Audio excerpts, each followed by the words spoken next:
coffee on his lap, cigarettes curling, smoking his political trap. Michael Vass roars through the screen, he flies, painting red and blue skies with his fiery cry. He's the world's watchdog, calling out the bluff. Right-wing swagger, but his heart's pretty tough.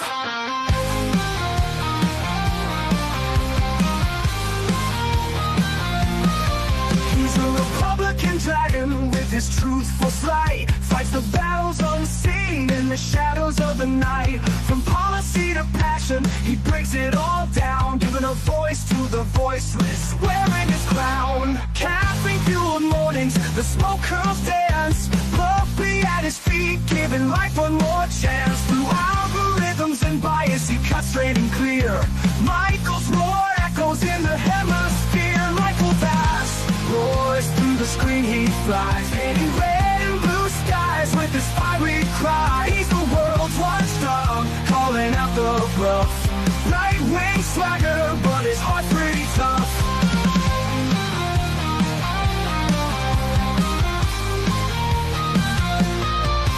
No soundbites allowed is his ultimate creed. A dragon's perspective where facts are the seed. Standing tall on his battlefield of thoughts, guarding the truth that others forgot.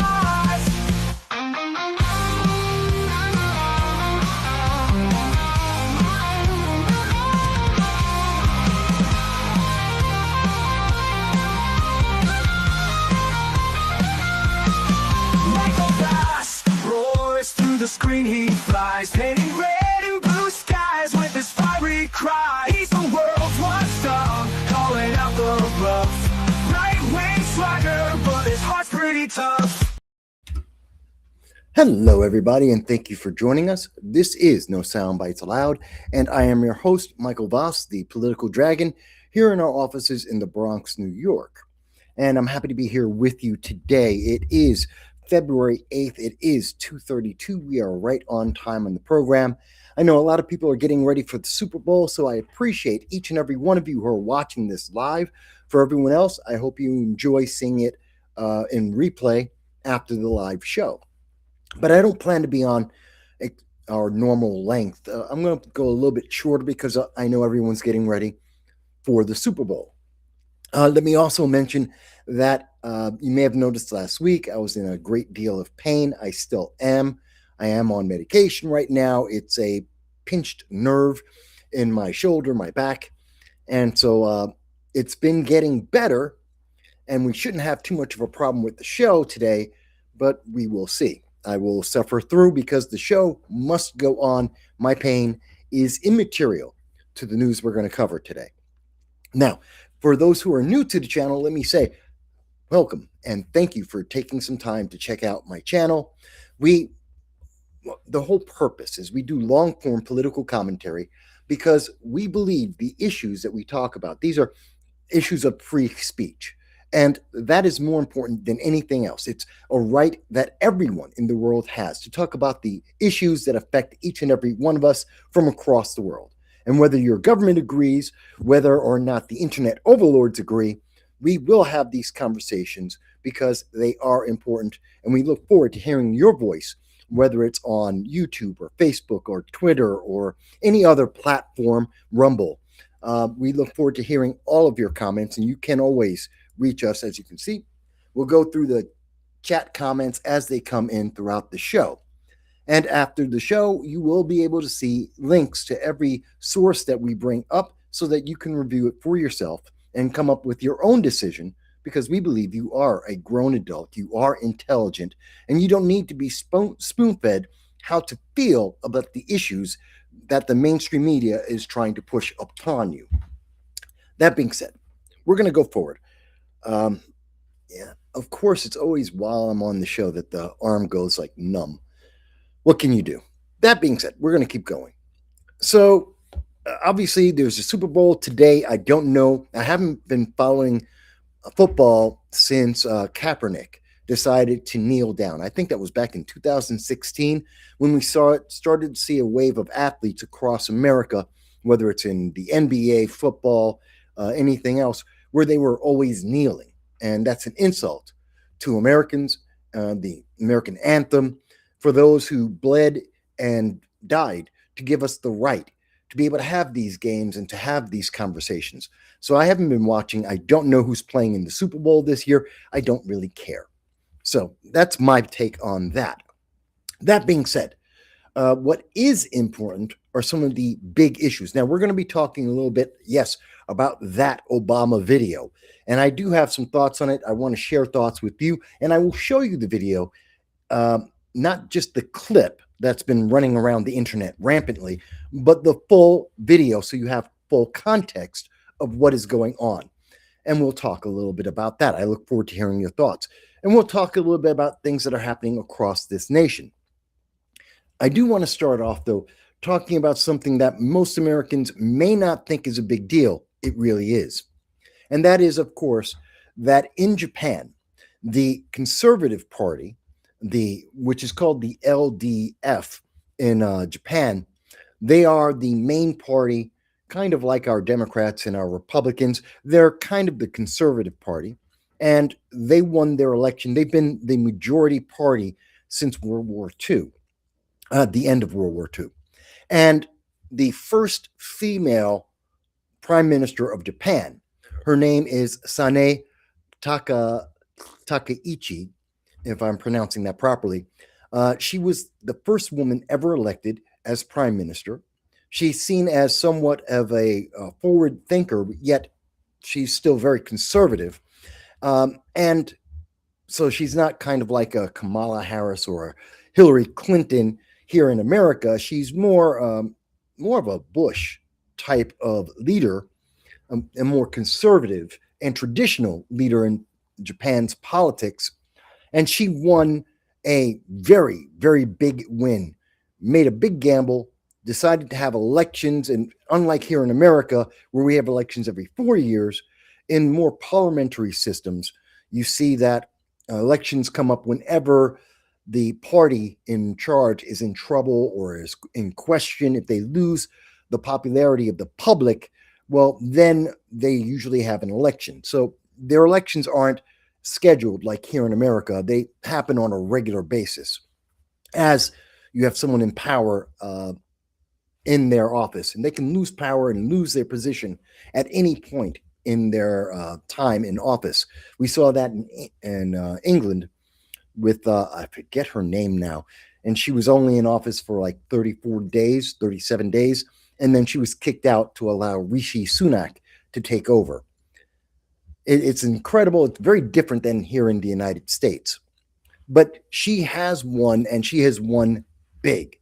And that's very good because she's more conservative in her politics in terms of international policy, in dealing with protecting Taiwan, protecting South Korea, challenging China and North Korea.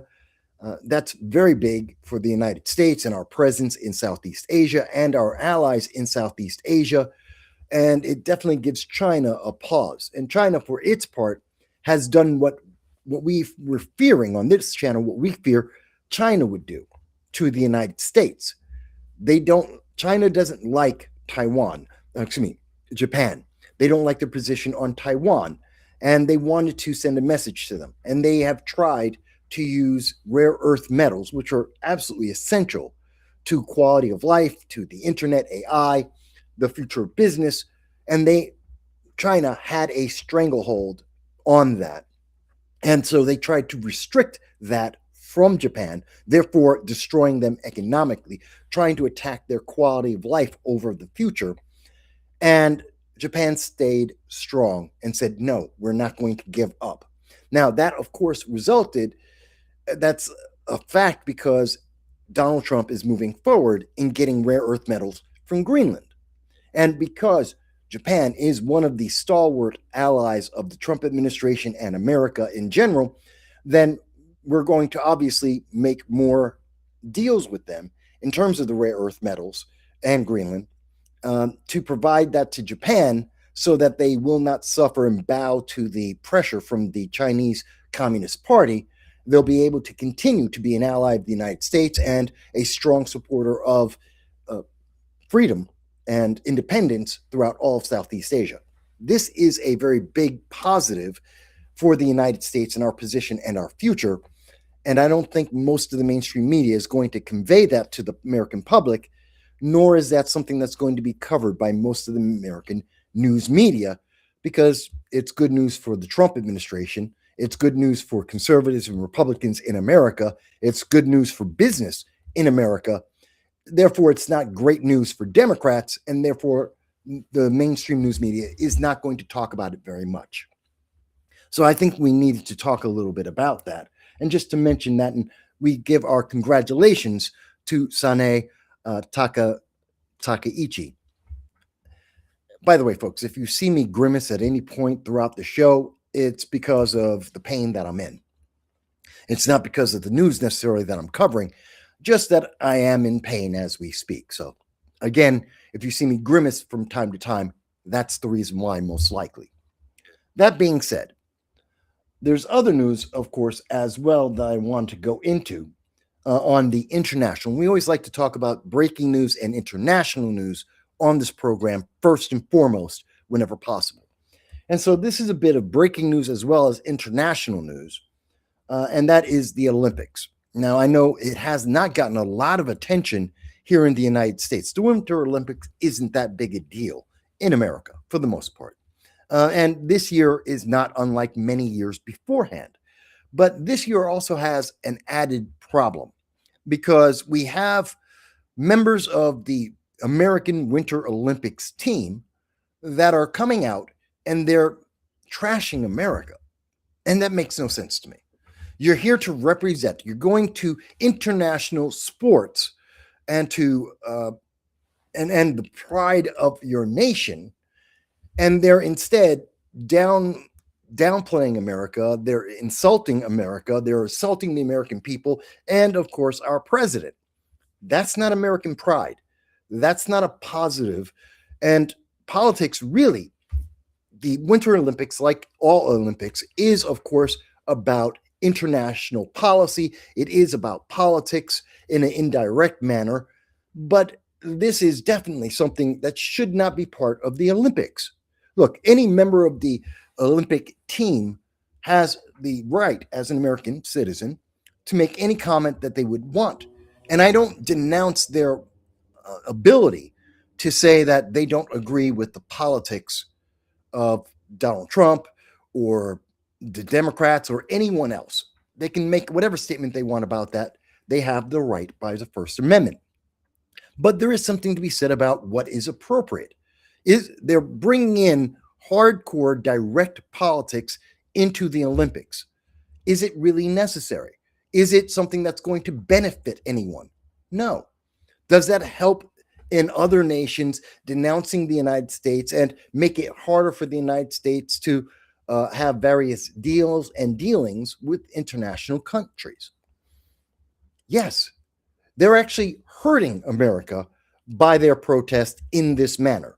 This isn't the time or place. After the Olympics, fantastic. They'll be going and they'll win some medals. They'll get attention on mainstream news media. Perfect time. You want to have that. It's like with anyone in football or basketball, any of the sports, baseball.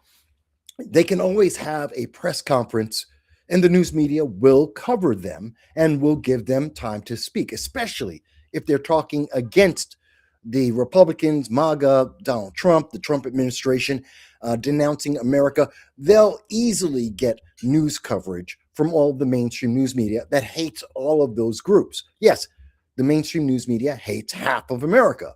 So they'll be more than happy to provide these athletes with a voice on national news media to say how bad they think anybody is at any given time, as long as they're pro-Democrat, pro-progressive, pro-socialist. They'll easily go to any press conference and promote these individuals and their statements. Now, if they're pro-America, whether it be Make America Great or America First, Republican or conservative, that will not be conveyed to the public. That's just the nature of our politics and our news media at this time. So this is insulting, and this is terrible. And as we can see from CBS, who are very happy to have this this negativity about America being pushed amongst the entire world, there's this quote which goes, they start off, I love them. Oh, this is one of the athletes. I love the USA, and I think I would never want to represent a different country in the Olympics. So far, this quote from one of the Winter Olympics athletes sounds fantastic. But they go on. This is Chris Lillis who's speaking. He's part of the U.S. freestyle skiers. And he goes on to say, with that being said, whenever you hear someone say, with that being said, it means that whatever they said prior isn't important and isn't what they think. That's so him saying that he loves America, that he would never want to represent any other country. By the way, he couldn't. He's an American citizen, but he would never want to represent any other nation. So you love America. You have pride in America. You want America to be seen as a great nation, you would think. But he says, with that being said, therefore, everything he said about America previous was not genuine. That was just propaganda. It was just jingoistic statements. He goes on to say, you know, a lot of times athletes are hesitant to talk about political views because they're not politicians, because what they have to say is just the same as any other American citizen. They have no greater power, they have no greater knowledge, they have no greater impact in politics per se. The image of America, and therefore how America deals with other countries, yes, they have some say in that, but no one's going to Chris Lillis and asking him about rare earth metals and the benefits to the United States over the next decade, next 10 years, 20 years, 30 years. No one's asking him because he's a skier. He's not an economist. He's not an industrialist. He's not involved in AI or international trade. No one cares what he has to say about that because he's a skier. He has no knowledge. If he did have knowledge in that, fantastic. But then he probably wouldn't be a skier if he was an economist. But going on, he goes on to say, how we feel about things. I feel heartbroken about what happened in the United States. He's referencing Minnesota. He's referencing the riots that have happened and also the resulting 2 individuals that died because of their confrontations with ICE, which was doing its job, its constitutional job, to remove and mass deport illegal aliens. Now, some people may say, Mike, I don't like ICE. That's fine. You don't have to like them. They still have a constitutional job to do. They still have a mandate, which is to remove illegal aliens. And that is a constitutional requirement, and they are law enforcement of the United States. That's official. You may not like them, but that's not necessary for ICE to do its job. And this gentleman, Chris Lillis, obviously seems to have a problem with that. Great. Then wait until you come back to America and talk to the American people about that. That isn't an issue for the rest of the world. This isn't something that needs to be hashed out with Europe or England, with Canada or China. It's none of their business and they don't care. They will use it as a tool to try and leverage the United States to take an advantage against the United States on any and every issue they can, but it has nothing to do with them. So why are you speaking badly about your country that you're supposed to be representing? A country that has given him the privilege to be able to compete at a level few nations can possibly do, and to have benefits from that few nations can match. It makes no sense. So he wants to say that he supports, and he goes on to say, and let me just continue with the quote. He goes on to say, I think that as a country, we need to focus on respecting everybody's rights. We do. And in comparison to every other country in the world, there is no comparison. That is, in fact, why we have somewhere around 50 million illegal aliens in the United States at this moment.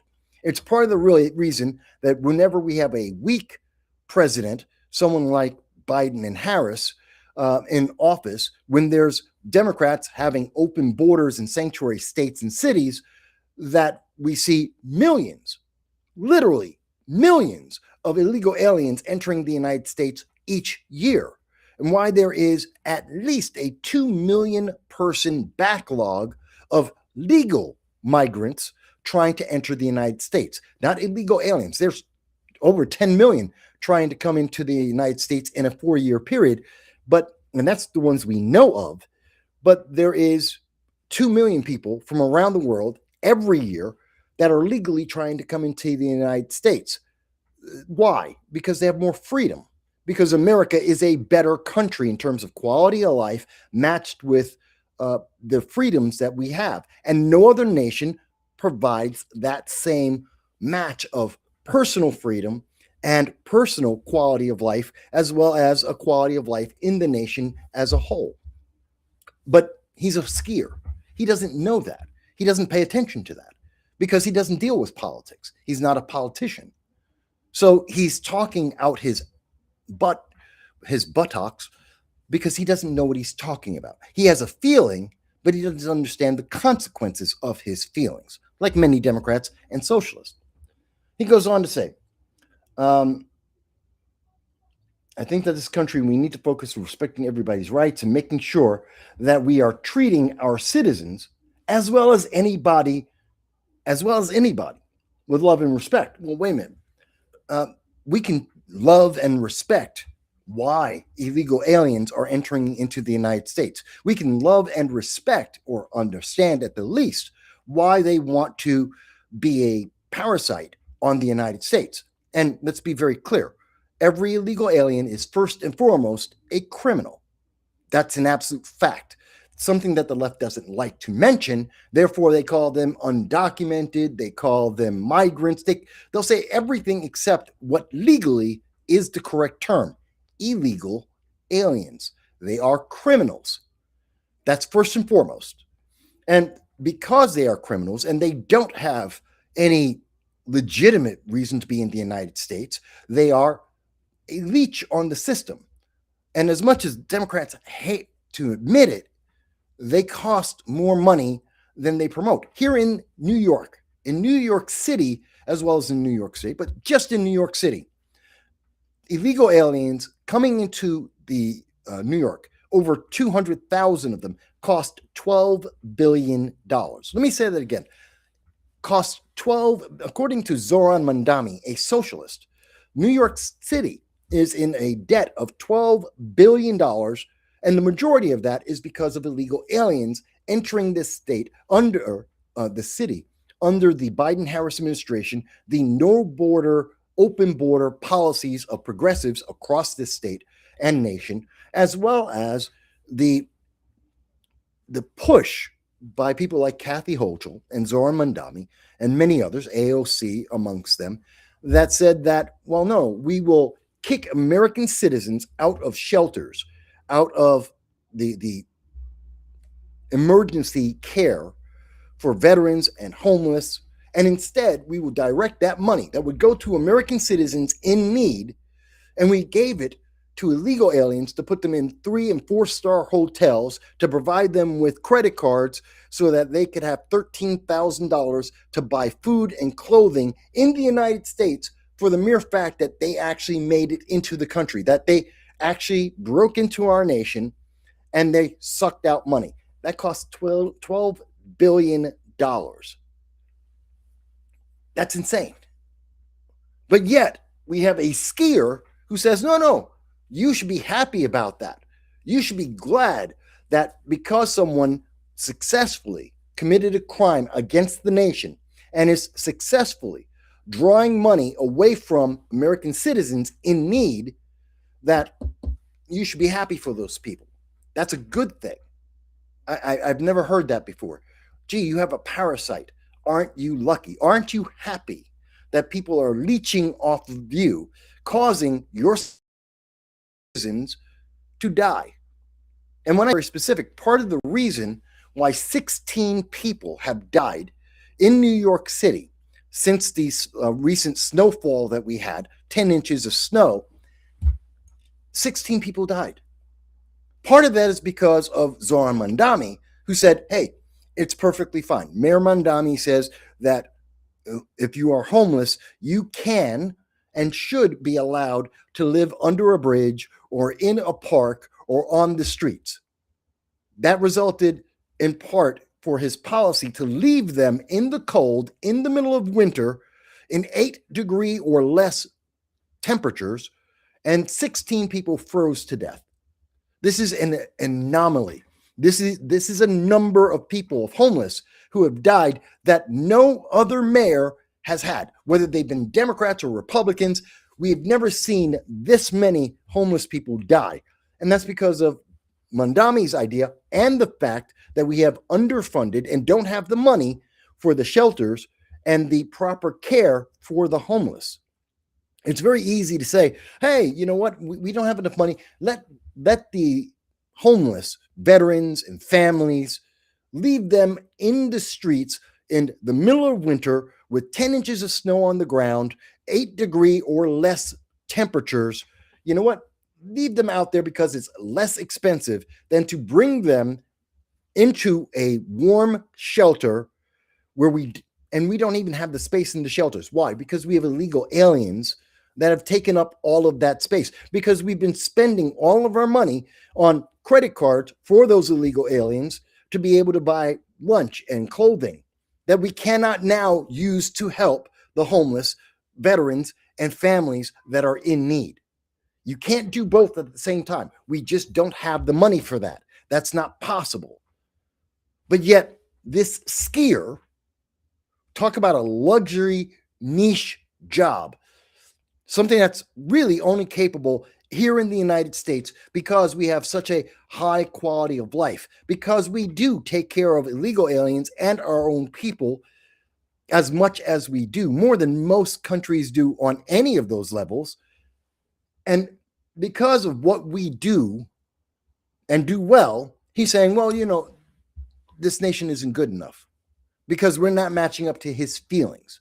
Perhaps if he understood finances, if he understood taxes, if he understood the cost of the policies that he wants, maybe then, if he understood that as well as he understands how to ski, maybe he would understand the consequences of his feelings and policies like Zoran Mondami's open border issues. He goes on to say, Mr. Chris Lillis, the American freestyle skier, goes on to say, and I hope that when people look at the athletes competing in the Olympics, they realize that that's America that we're trying to represent. No, you're not trying to represent America. You're trying to represent socialism. Mr. Lillard, you're trying to represent progressives. You're trying to represent people like Zoran Mondami. That's not the American people. This nation is today and has always been center-right.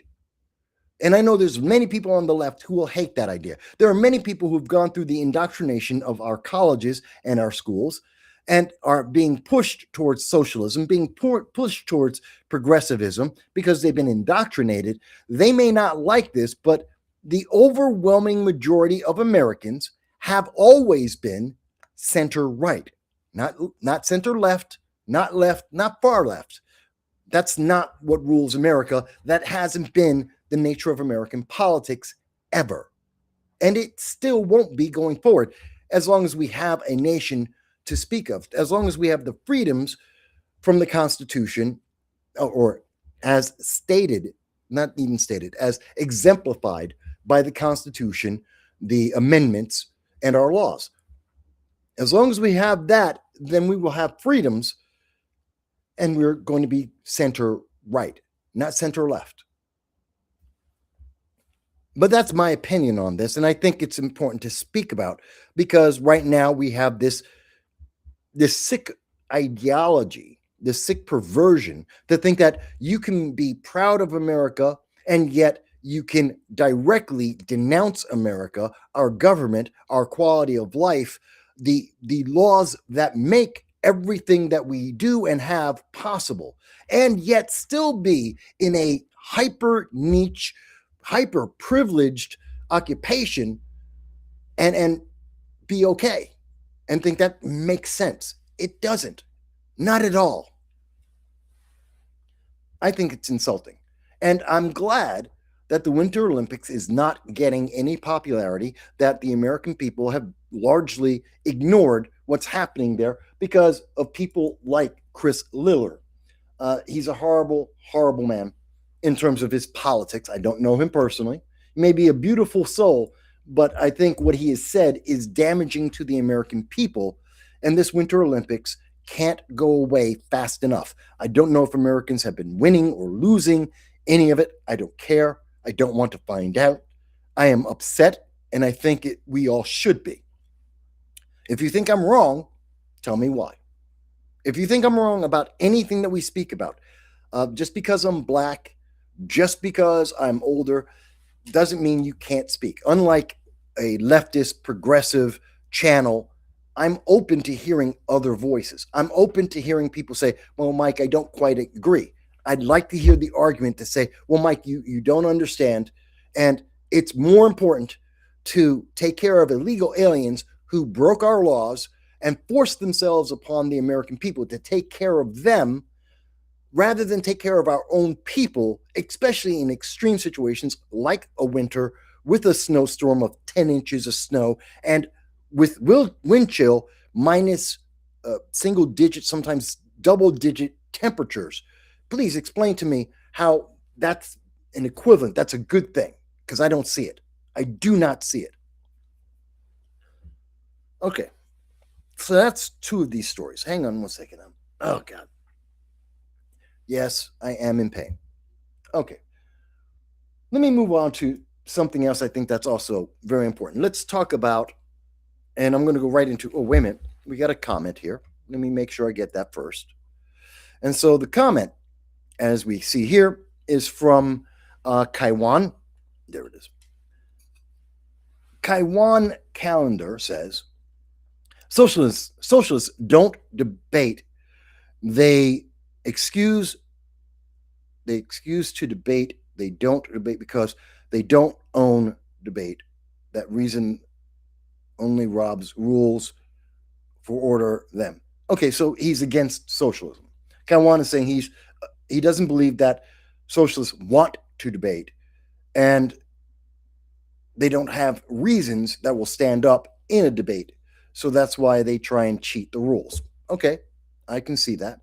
Kaiwan goes on to say, meeting date day debating private socialists when I study. I'm not sure what that means. The New York have the same sanctuary city laws that they have had in Minnesota.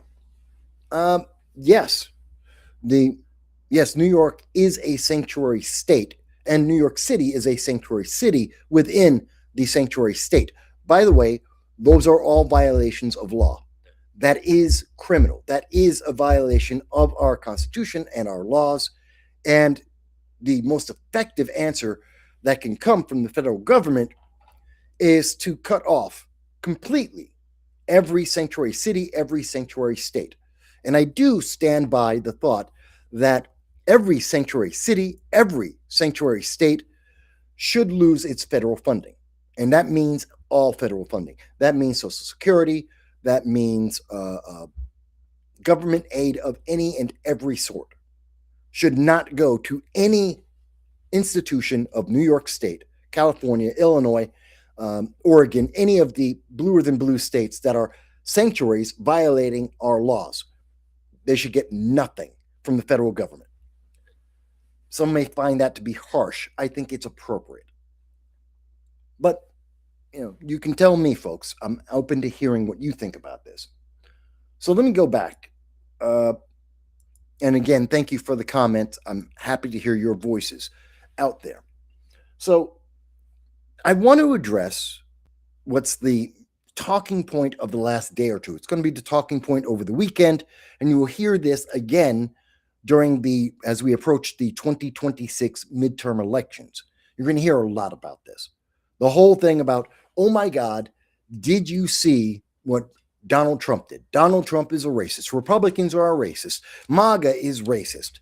Because that is the one thing Democrats always say. They always rely and try to turn almost every subject into the race card or about sexism. Every time. They pick their candidates based on race as a category, as a criteria, and sex and gender, gender ideology, gender preferences, who you're sleeping with. These are all factors for Democrats. I don't know how any of that has a qualification for anything. I don't care what color skin you are. I don't care who you sleep with. I don't care how you identify. That has nothing to do with, are you capable of doing your job? Are you intelligent? It has nothing to do with it. It's not a qualification. But Democrats, whether it be who they have for governor of any state, whether it's a elected official of any, whether it's city, state, any level, they seem to think that's very important. Our Supreme Court Justice, that's Ketanji Brown Jackson, she was hired because she's a Black female, or presumably female. She's not sure, so therefore I'm not sure. She may be a female, and she's an activist, and that's why she got the job. Because Joe Biden promised it had to be, the next Supreme Court justice under Joe Biden had to be a Black woman who was an activist and young, even though there were at least 10 other women who were Black and were federal judges with more experience, more time, and fewer reversals of their decisions. Even though they existed, they were too old. So Ketanji Brown Jackson, she did not earn her position. She was elected because of the check boxes that she had. That's how Democrats do it. So that being said, let's talk about Obama. Let's talk about racism as Democrats have been pushing out there. Obama was in a clip, and I'm going to show you the clip that Democrats have been pushing onto the public. And then I will give you the full context of that image that was clipped by Democrats. They love to clip in moments to emphasize a feeling rather than addressing the actual issue at hand. And in this case, what was the clip that became viral and was sent out across the country without proper context, in fact, on purpose to remove context, was a video about Barack Obama and Michelle Obama. Now, that clip was enough to piss off pretty much everybody. I know people who are not very political at all, and many people who are very political, both on the left and the right and third parties, were pissed off about this clip about Michelle and Barack Obama. In fact, even the Republican Senator Tim Scott spoke up. Tim Scott is a South Carolina Republican in the Senate. He is unabashedly MAGA. He's unabashedly America First. He's unabashedly a conservative Republican. No problem. He's run for president under those ideologies as well. And he's Black. So even though the left don't like to mention that part, he is Black. And he was upset. That clip, with the lack of context, pissed him off. And President Trump reached out to him and spoke to him directly in reference to this video clip that the left had been promoting. And he said this was somebody, and as I had speculated earlier this week, last day or two, this was something that was sent out by a staffer. The entire video has a different message than the clip that was circulated. And its intention, you may or may not have found that to be valid, but the clip, without context, is racist. And maybe some would even say, in full context, it's still racist. Maybe. But he spoke to Tim Scott about this because Tim Scott understands sensitivity, as do I. I'm a black Hispanic. I get it. So let's take a look at this video to really understand what we see there. Now, I'm going to show you, this is from Maj Toure. Maj Toure is a black man in Philadelphia. He's a libertarian. I've met Maj back in, I think it was 2019. I know him personally. I've spoken with him many, many times. Most recently, I think it was 2023 or might have been 2024. No, it was 2024 that I met Maj Toure at the Libertarian National Convention in Las Vegas. I interviewed him then. I've interviewed him several times. He's a very good man. And he's a very, very qualified Second Amendment activist, in particular, trying to help Black Americans embrace their Second Amendment rights, which in many cities, like New York City, like in Philadelphia, is something that's downplayed and definitely targeted against.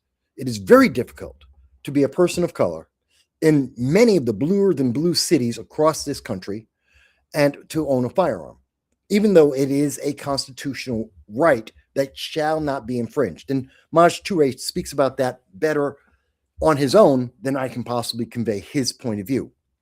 So I say that so you understand who's going to be speaking about this. And I want you to see his point of view. And I want you to understand what Tim Scott sees about this. So let's take a look. This is the video itself.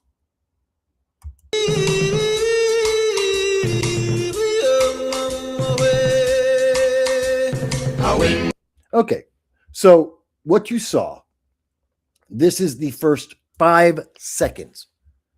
That's it. 5 seconds. Now, as you can see on the screen, this is the actual video. The actual video is 53 seconds long.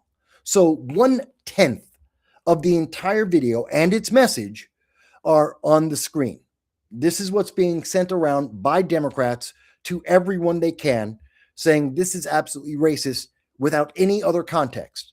You have 1/10 of the entire message, and that's what they're trying to make you judge it on.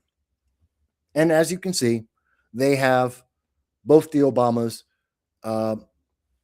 being imaged as apes or monkeys. That is distasteful. And if the video were in fact only 5 seconds long, as many Democrats and many leftists would like you to believe, and they hope that you'll only see that portion of it, well, yes, if that were the case, I would agree. That's what Senator Tim Scott saw, and he was upset. Many of us were, and you should be. Because if that were it, that is racist. That is something derogatory, and it goes beyond just politics. It's not just spoofing or downplaying or denigrating a politician based on their ideology and their policies. That would be something else. I am no fan of the Obamas. I am no fan of Barack Obama and his presidency. I never was. I was the only political commentator on TV One, the equivalent of BET TV. And I was the only Republican, I was the only person speaking that did not want Obama to win. That was in 2008 when I was providing that coverage exclusively on TV One. And here's the thing. It's because I saw what Obama was and what he was doing. He was pushing an ideology that is counter to the American reality, the foundations of our country, which is why Obama was trying to transform America, as he would say. But he would never say, and I've said this in 2008, said that in 2007, I've said it since then, transform America into what? That was something that President Obama conveniently avoided ever explaining. He was going to transform America, but he wasn't willing to tell you what he was going to transform it into, because he knew if he did, Americans would reject it overall. But we found out, and we suffered as a nation. Even to this day, we continue to suffer, especially with Obamacare and the negative impact of things like cash for clunkers and the shovel-ready jobs, we wasted billions, if not trillions of dollars on policies and ideas that failed our nation in whole and has hurt us going long term, looking forward, absolutely has hurt America and caused a great deal of the inflation that we are suffering from now. I mean, he literally, under the Obama administration, he doubled the national debt by himself. The Obama administration factually doubled the national debt of the United States. And what did we have to show for that? A broken health care plan that did not allow you to keep your doctor, and they knew that, as admitted by Kirsten Gillibrand, as later admitted by Obama himself. They did not create jobs because the shovel-ready jobs was never a reality. It was only a slogan, which has been identified and proven by economists left and right since that time. And also, we have seen things like cash for clunkers, which completely failed the United States and cost us money. The buyout of GM, which that investment into a car company that was too big to fail, that wound up losing billions of dollars when the government was picking and choosing businesses. Also, the entire green industry, the companies like Solyndra, that lost billions of American dollars, and all of them have since failed. We had 23 companies that were picked by Barack Obama and the Obama administration, and they were picked solely because they were green companies, and Obama said that's the future, and each and every one of those companies, all 23 of them, have failed. Gone. Your money went with them. It's incredible. So as much as you can, look at the Obama administration, look at the various policies that he had, look at the issues we had under him. That would be Benghazi, his absolutely pitiful international policies dealing with Syria and the Syrian Red Line, his scandals, multiple scandals, including the IRS Lois Lerner scandals, the spying on political enemies done under the Obama administration with the knowledge of the Obama administration, at the least, if not the president's full awareness. It was a complete failure. And if you want to address that, that's fine. But in 5 seconds, that isn't what we saw. What we saw was an image that seemed to be racist. In fact, if we go back, if we look at this, this is what we see that's coming from the Daily Kos. Now, the Daily Kos is, for those who are unaware, is one of the most extreme leftist organizations that pretends to be a news media organization out there. They're pure propaganda for progressivism. And they're even further left than the Huffington Post, further left than MSNBC or MS Now, whatever they call themselves at this time, further left than the New York Times. They are about as far left as you can possibly go. That is an objective qualification of how far left they are. And if you ask the writers of the Daily Kos, they'll tell you they have no problem identifying themselves as socialists and as progressives and far extreme leftists. They find that to be a compliment. So the Daily Kos is pushing out messages, and you're seeing this in all of the platforms of social media, that they're quoting Donald Trump. And if you look at this, you would think, I didn't make a mistake. Yes, you did, fool. So if you took that headline and you see Obama's face, you would think that the Daily Kos is attacking President Obama, that they have an issue with President Obama. That's the imagery you get, but you would be wrong.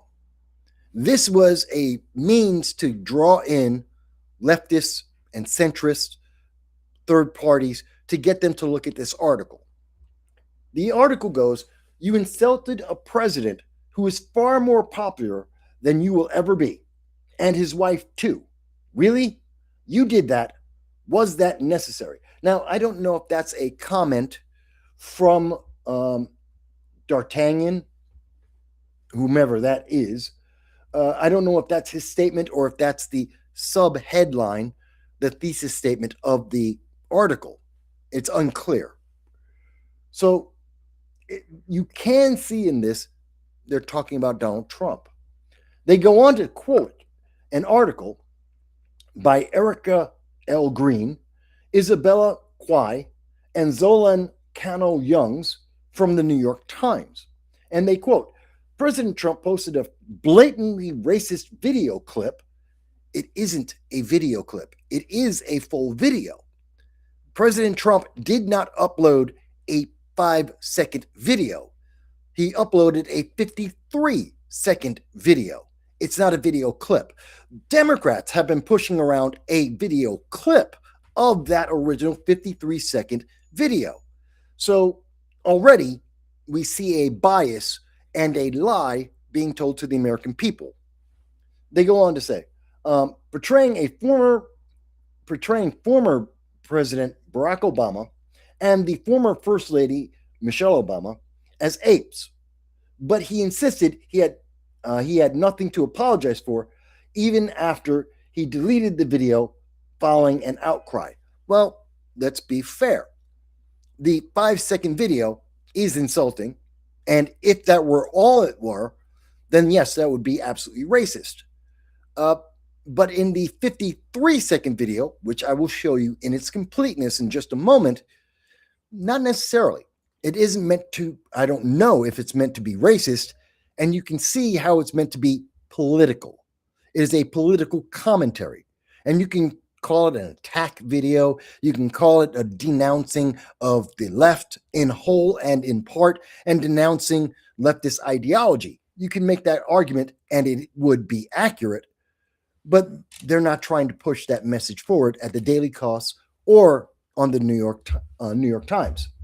They go on to say, the clip set to The Lion Sleeps Tonight was spliced near the end of a 62-second video that promoted, and so they're telling you right here, it's at the end of the video. So this, and it isn't at the end, again, misrepresenting, the video is 53 seconds. In addition to that, the Obama section is at the beginning of that 53-second video, not the end of it. So they don't know what they're talking about. In fact, they're lying about the content because they don't want you to understand the context of it. They want you to understand that this was only racism. They're playing the race card. They're trying to emotionally manipulate everyone that reads this in the New York Times and the Daily Kos. So this is a splice in the video that promoted conspiracy theories about the 2020 election. So there is a context here. It wasn't about Obama. It wasn't about Michelle Obama. It was about something completely different, and was among the flurry of links posted by Mr. Trump late Thursday night. Oh, okay. So this was a series of videos meant to push a message, a political ideology, and you may disagree with the political message. You may disagree with the claim being made by President Trump, the Trump administration. That's fine, but this wasn't about racism. This wasn't about it wasn't explicitly about racism or race. It may still be racist, but context does matter. It was the latest in a pattern by Mr. Trump of promoting offensive imagery and slurs about Black Americans and others. Now, you would imagine, after saying that this is part of a pattern, according to the Daily Kos, according to the New York Times, you would expect them to say, they're saying that this is only one of multiple slurs. Fantastic. Give us the examples. When I say that the Obama administration was filled with scandals, I can point to the IRS. I can point to the VA and the doctors and the wait time that veterans were going through under the Obama administration. When I say that it had failed policies, I can point to things like cash for clunkers. I can point to Obamacare that has never been fully enacted since the day it was created under the Obama administration. I can point to things like the GM purchase by the United States government and its subsequent loss of money in the stock market, a failed idea. I can point to green energy and the green energy movement. I can show you examples of what I'm talking about so you have a context to understand and to evaluate. Whether or not you agree with me, I am providing evidence of why I have the opinion that I have. So it's not hard to do. And you would think the New York Times, with over 10,000 employees, the Daily Cost with its thousands of employees, you would think that they would be able to provide a context and say, yes, this is slurs like X, Y, or Z that the Trump administration and President Trump have done. They don't, because they don't have those examples, because this is political manipulation, emotional manipulation. It's not about factual evidence. They have no substance to truly stand behind. They go on to say, speaking to reporters on Air Force One on Friday, Mr. Trump said he only saw the beginning of the video. I just looked at the first part. It was about voter fraud in some place, Georgia. I didn't see the whole thing. Anyone who has been following politics over the last, since Donald Trump got reelected, we do know that in Georgia, in the court system, it was found that Georgia improperly counted 300,000 votes that may well have changed the election. We don't know if those votes were all Democrat or all Republican or a mix of both, but considering that Georgia was decided in 2020 by approximately 11,000 votes, the fact that 300,000 votes were illegal, assuming that it's a 50-50 split and that 150,000 of those votes were for Donald Trump and 150,000 of those votes were for Joe Biden, then Joe Biden would have lost Georgia. That's it. It's just that simple.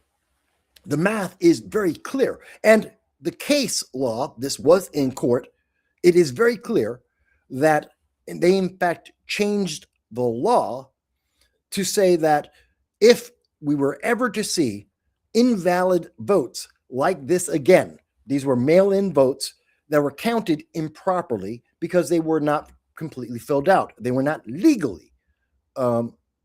They did not match the legal standard as set by Georgia itself.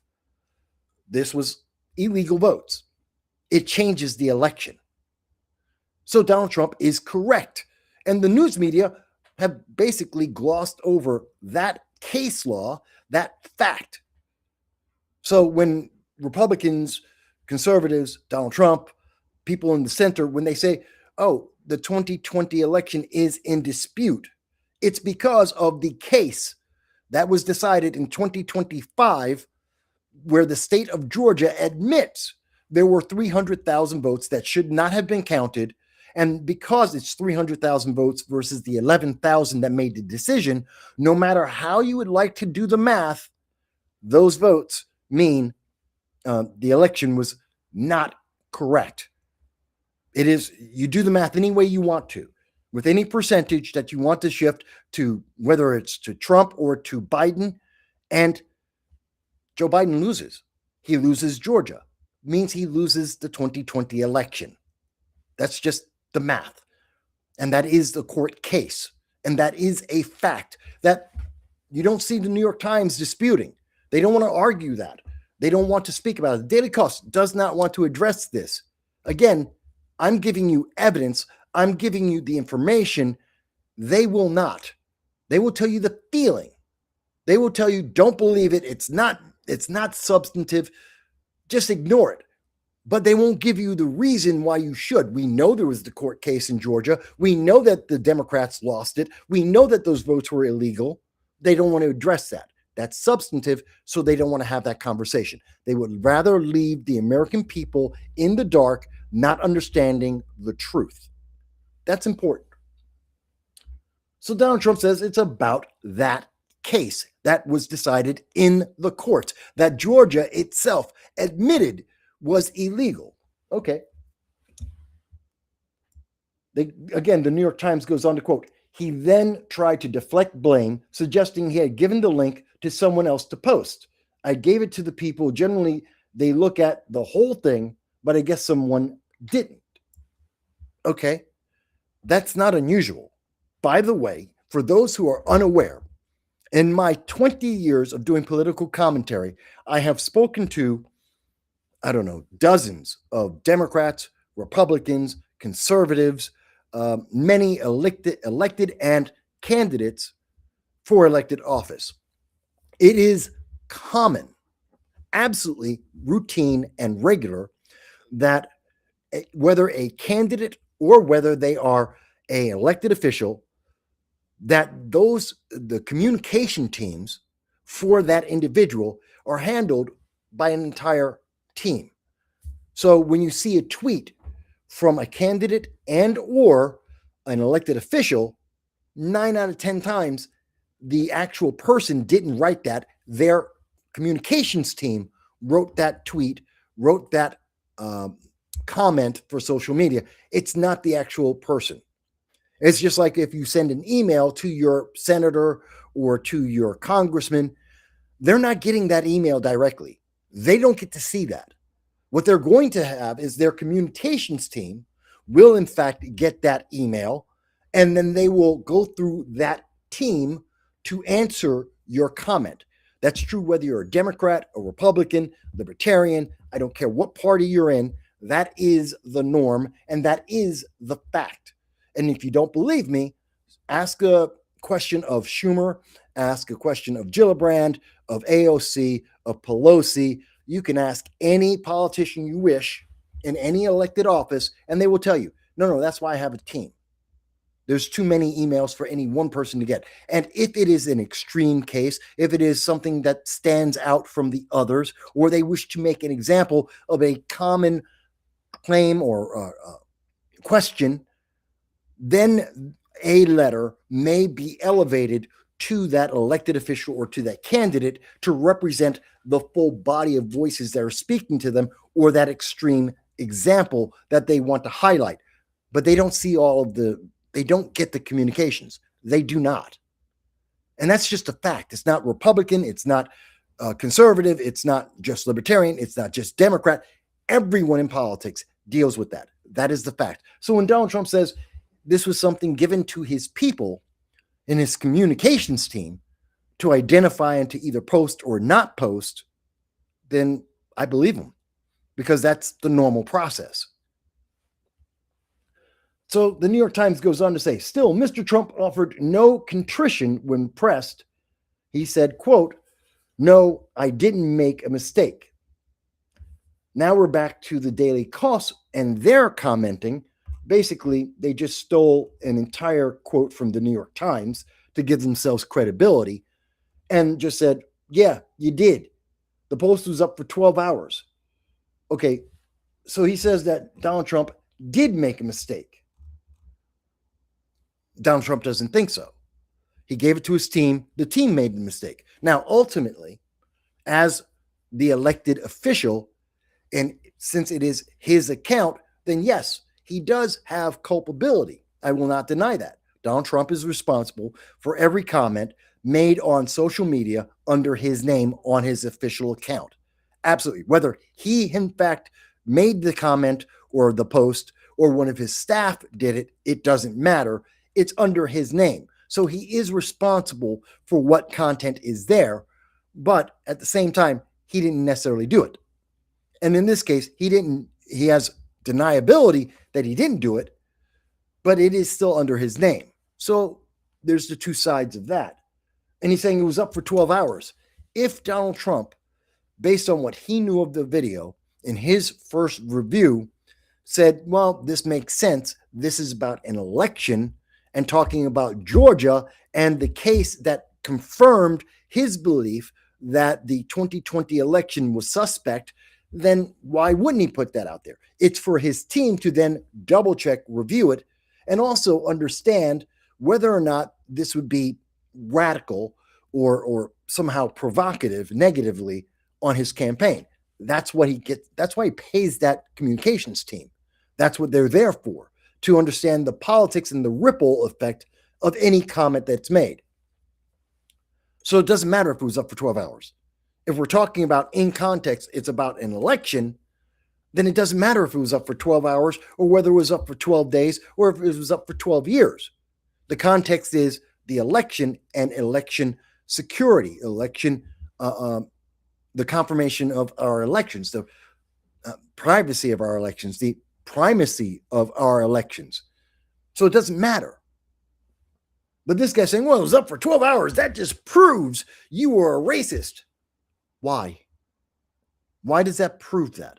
Because you saw 5 seconds out of 53 seconds, and you believe that you don't like Donald Trump to start with. You don't like Republicans to start with. The Daily Kos hates Republicans, conservatives. They hate any of the elected officials that are Republicans or conservatives. And they absolutely hate Donald Trump. They have never hidden that fact from anyone. So you're already starting with a negative impression, as does their readers. And you're saying, well, it's 12 hours. Why does that make a difference? He's trying to justify his feeling with a time frame that is immaterial to the content itself. Has nothing to do with it. He goes on, you screwed up. Big mistake. Well, kind of yes, but kind of no. But that's the far left point of view. Now, let me show you what, as I said, Majure. He had a statement. Well, actually, let me show the whole video. Let's look at the whole in context video, 53 seconds. Let's look at this.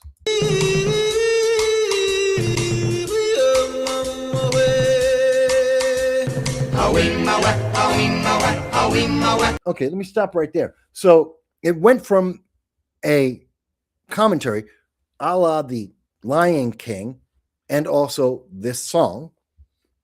And what you're seeing is Hillary Clinton as a warthog. Okay. And I believe that is Hakeem Jeffries as a lemur. Is that racist? Is it sexist? Hillary Clinton, she's a warthog. Is that a sexist statement? Not necessarily. And, well, again, we have a lemur, and that's Hakeem Jeffries. Is that a statement as well? Let's go on. What else do we see here? So, as has been seen often, obviously, Democrats are considered, they have the symbol in their iconography as being donkeys. Democrats are donkeys and Republicans are elephants. Normally, that's the case. So we have AOC, who has often been compared to in many of the caricatures, political comics and art. She's often described, or the allusion is made to, being a donkey. Big teeth, the big eyes. So that's not unusual. That's something that's been going on since the day she got elected. Is that racist? Is that somehow talking about her being a woman? Or is that just normal politics? And we also see that they have Gavin Newsom as some other, possibly some kind of gazelle type creature. Okay. So we're seeing a consistency in the way Democrats are being depicted as animals, not overly intelligent, not overly powerful, not really anything to be admired. And they're making fun of them. And some of these are pre-existing things. You could say the warthog and the connection to Hillary Clinton. She's just a horrific kind of woman. You could say that. You can say, oh, they're pushing the already existing example of AOC being a donkey. Okay, so we're getting a theme here that is consistent. Let's see what else. So this is J.B. Pritzker. He's the governor of Illinois. And he's an elephant. Now, normally an elephant would be a Republican. So you might have expected Chris Christie as an example of someone who's a rhino. And you might see him in this as a elephant. But Chris Christie is, besides being very large, he's overweight, he's fat. That's just the fact. He is fat. He's not relevant to politics. So they're not using him. But equally as fat as Chris Christie is, in fact, J.B. Pritzker, who is a Democrat who wants to run for the 2028 presidential race. We know that. That's been stated very clearly. So he's an elephant. Is that a statement about fat people? Is it about his obesity? I mean, they could have also shown him as a hippo if the artwork would have allowed. But okay, is it about fat people? Are we talking about body positivity? Oh, no, no one said anything about that because it's obvious that's not the point. Let's see. And they have Adam Schiff, who is also a despicable liar, lied to the American people about the Russia, that whole debacle, which actually had more negativity, was highlighted. The investigations on the Russia hoax actually pointed out where the Democratic Party and where Hillary Clinton and her campaign broke campaign law, and not the Republicans, not the Trump administration, but they don't talk about that anymore. So there's Adam Schiff, and he's a giraffe. Okay. Let's see. Hey, there's Chuck Schumer of New York. He's a zebra. Not a donkey, but kind of close to that, with his frowning face. And we have Zoran Mandami as a hyena. Okay. And again, you might say, well, he's a hyena. That's considered a really low, evil, mean kind of creature. Looking at the Lion King, many people were upset about that. And so they're saying something about Mandami and socialism and progressives. Maybe. But is it consistent with the theme that we've seen so far for the whole 16 seconds? Is it consistent? Yes. Okay, so this is a political commentary. And it doesn't really matter which animal you're looking at or which person you're looking at. It is, the context is both the Lion King and The Lion Sleeps Tonight, the music in the background. So this is consistent. Let me see what else. So we now have, this is Joe Biden. He's a baboon. And that is something that people use as a negative, as an insult. You'll call someone a babbling baboon. And so that's Joe Biden, someone who obviously we know now was mentally incapable of holding the office of president, that we have been lied to consistently by the same news media, like the Daily Kos, like the New York Times. They covered his mental failures and his fatigue. They covered that up for at least 4 years, that they now admit, including the White House staffers, now admit, they knew and hid from the public his mental decline and his incapability of doing the job. So I get the baboon. Babbling baboon, Joe Biden babbling on stage, making incoherent statements, being lost in the middle of a conversation, being lost on stage at a live event, just walking away. I get that. And they have, as a tortoise, they had Kamala Harris. Now, again, I don't see a tortoise, Kamala Harris. I don't get it. You can say she's slow, not really accurate, but is this consistent with the rest of the video that we have seen? Is this a complete in context video where they are consistent with all of the people being portrayed? Some of them are people of color, like Zoran Mandami, like what we're seeing with Kamala Harris. Is that consistent? And they're making just as much fun of white Democrats, like Gavin Newsom, like Joe Biden. Are we seeing consistency here? Yes, we are. Let's go on.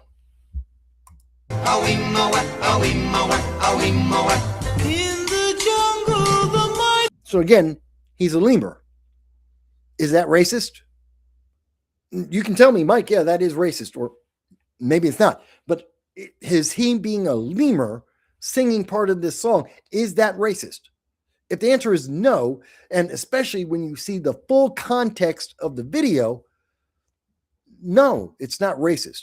You may think it's derogatory. You may think it's unfair. You may say that's a bad portrayal, but is it racist? No. Let's go on.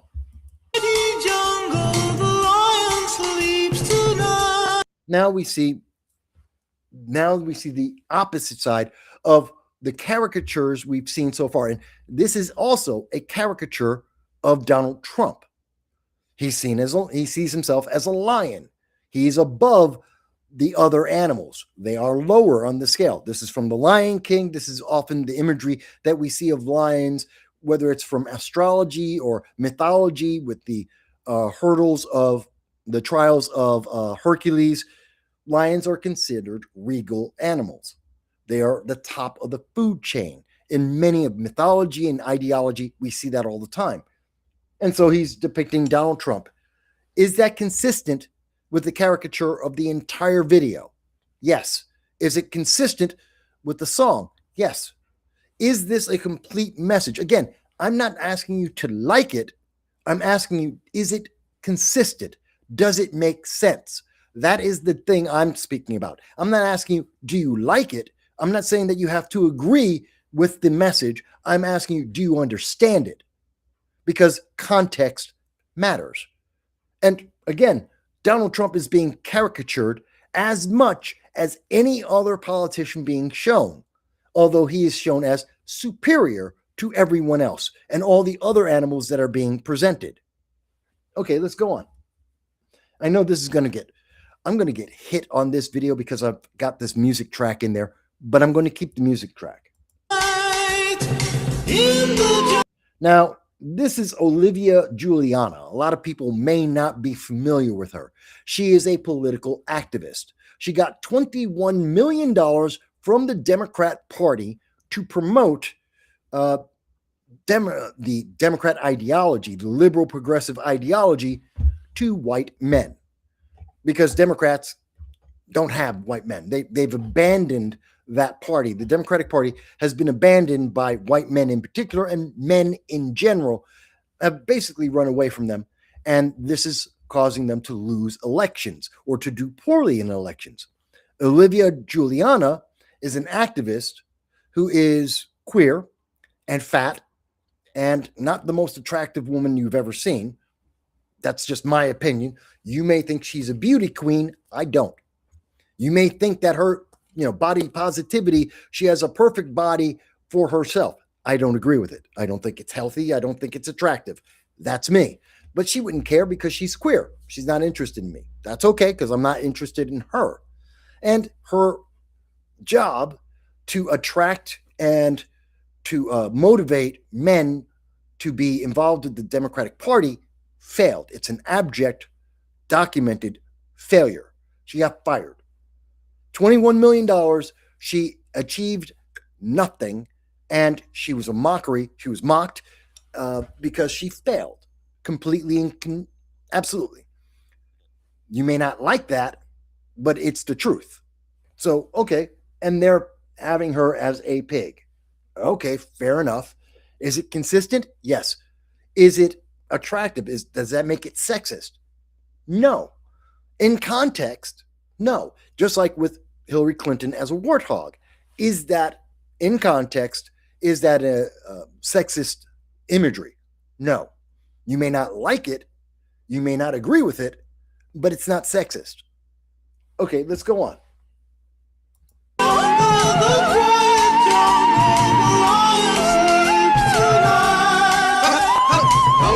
Okay, so this is, I believe it's Harry Sisson, and he's a flamingo. And again, of course, we have Hakeem Jeffries as a lemur, and Donald Trump as a lion. Okay, so we've gone men, women. Every person in this is a caricature of some sort. Many of them are somewhat negative caricatures, but some of them are positive caricatures. All right, it's consistent. This isn't sexist. It's not racist. Fair enough. Let's go on.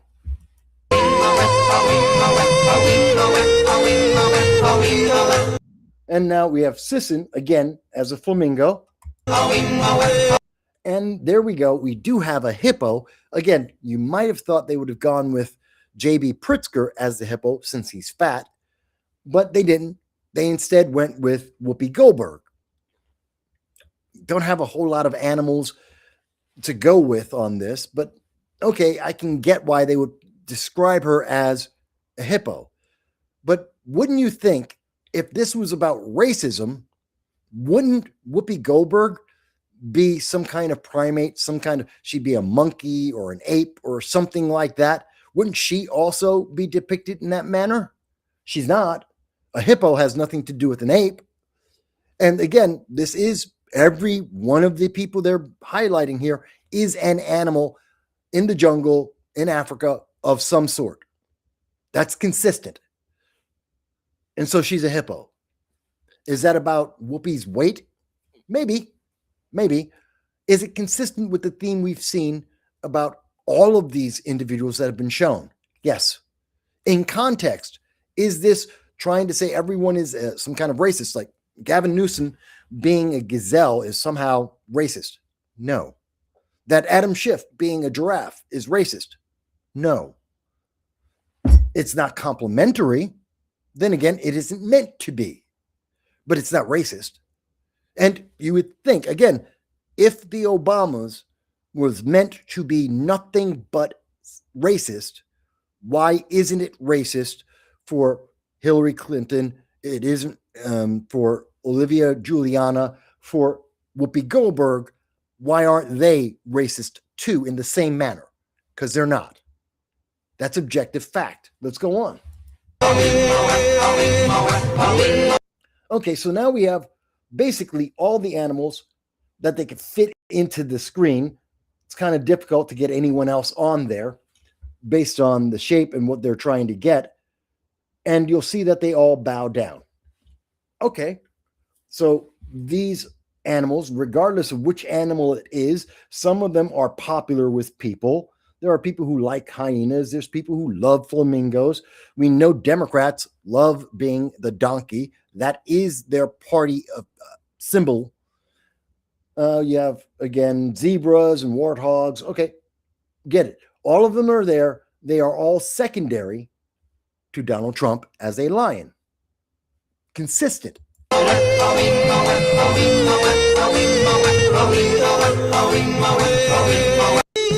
And that's all 53 seconds. Now, you can say to me, well, Mike, that was upsetting. You can say you don't like the depiction. You can say you don't agree with the message and the context. You can say those things, but that doesn't change what it is. It isn't intended to be racist. When we look at the whole thing, not just 5 seconds, not 1/10 of the entire video, but when we look at the entire video, you understand with clarity that this isn't about racism. It isn't about sexism. It is derogatory to Democrats, true, based on politics, not on the individual. And you may not like the depiction of anyone in this video, or you may think it's funny. That's on you. That's subjective. But the message is purely political. So what did Maj say? Again, I know Maj. I've met him many times. Maj says, so here's the whole video. It came out a while back initially. This isn't a new video. This is a new clip of the video. This is a new outrage on the video. And it isn't, what's being complained about is a clip. And as the New York Times briefly mentioned, it's not there's a full video here. It's not a clip. It's not the 5 seconds that have been sent out to emotionally manipulate the public to get a benefit for Democrats. This is the way they can get Democrats to vote for it.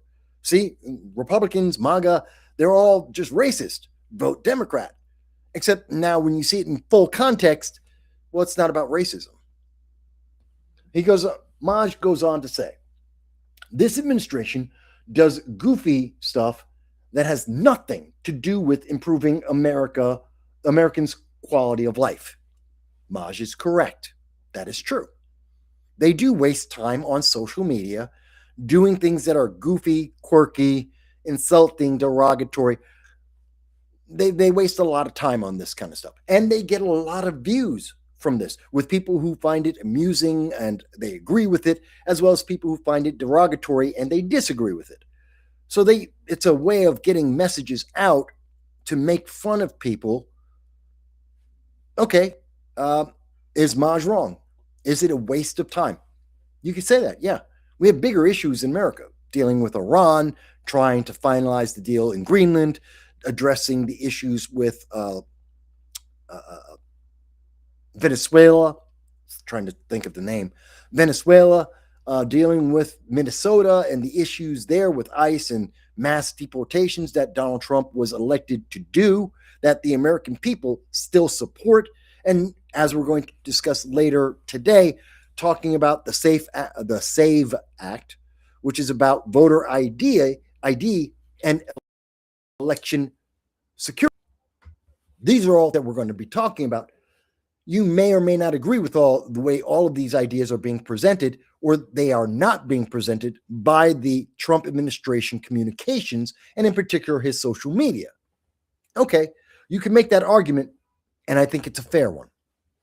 Maj goes on to say, it's just not a serious administration at all. Again, that is an argument that can be made, and this video can be used as an example of a not serious administration, not seriously addressing the important issues facing America.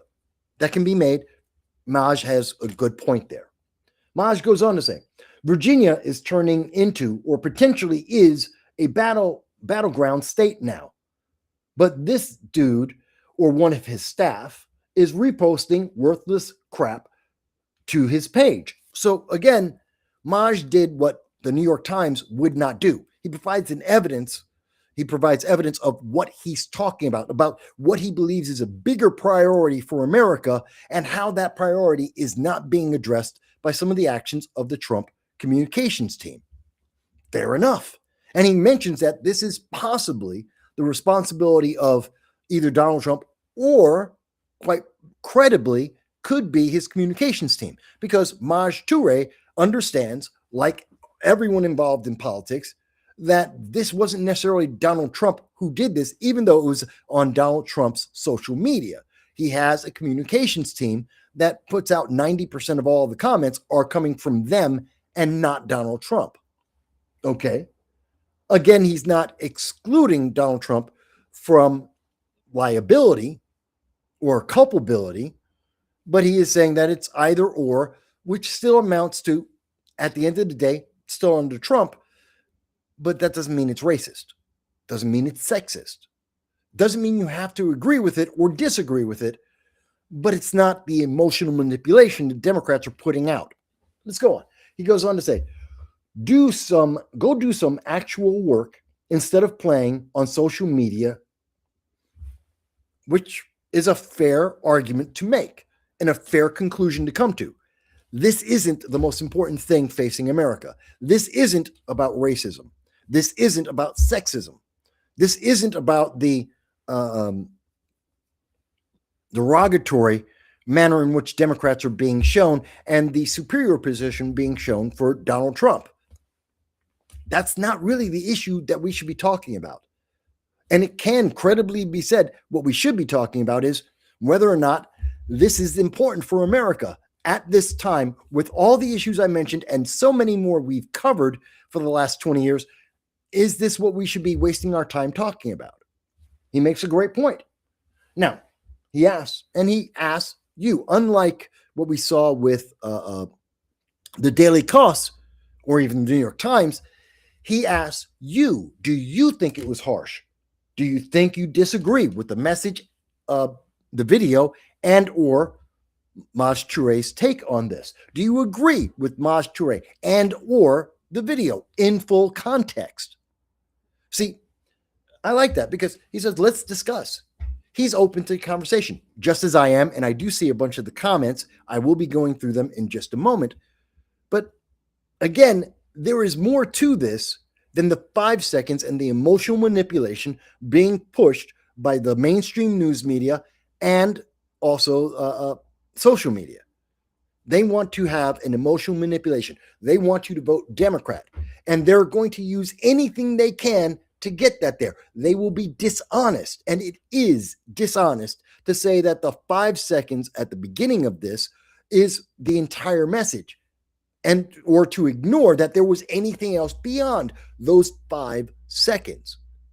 They want to take it out of context so that you will vote the way they want you to. They will manipulate your emotions so that they will get what they want, because Democrats love to use the race card. They love to use sexism. They love to use emotional manipulation to get you to do something that you might not do under any other condition because they know their hand is weak. Because the Democrats don't have a message, they don't have a solution, they don't have a candidate that's well respected. They know their failures, and so they're going to avoid them by demonizing their enemy, again, as they have been doing for 11 years. Okay, so that's what Maj had to say about that. I've shown you separate ways of looking at this. How CBS has talked about it. I showed you how it's being spoke about on the Daily Kos and therefore the New York Times. I'm showing you Maj Toure, a libertarian, by the way. Maj is not a Republican. He's a libertarian. So I'm showing you his point of view, and I will address my point of view now. And then I will go to the comments. Was this racist? In looking at it out of context, absolutely. And when I saw the first 5 seconds, when I saw that 5-second video clip, I agreed. I was talking to a friend even online. I said, no, that 5 seconds is racist. Although it may not be from Trump, it probably is from his team, but someone screwed up. If that 5 seconds is what they're showing the American people, they screwed up in the messaging. And yeah, that by itself is racist. When I look at the 53 seconds, the full context, then no. It's unpleasant, it's distasteful, but it's not racist. Now, you could say, well, they intended that to be racist no matter what, and everything else was to cover up that racism. Obama is not in politics right now. Now, he's popular amongst Democrats. He's popular amongst progressives because he's a black president. But no, he's not in politics. He doesn't make laws. He doesn't influence laws being created.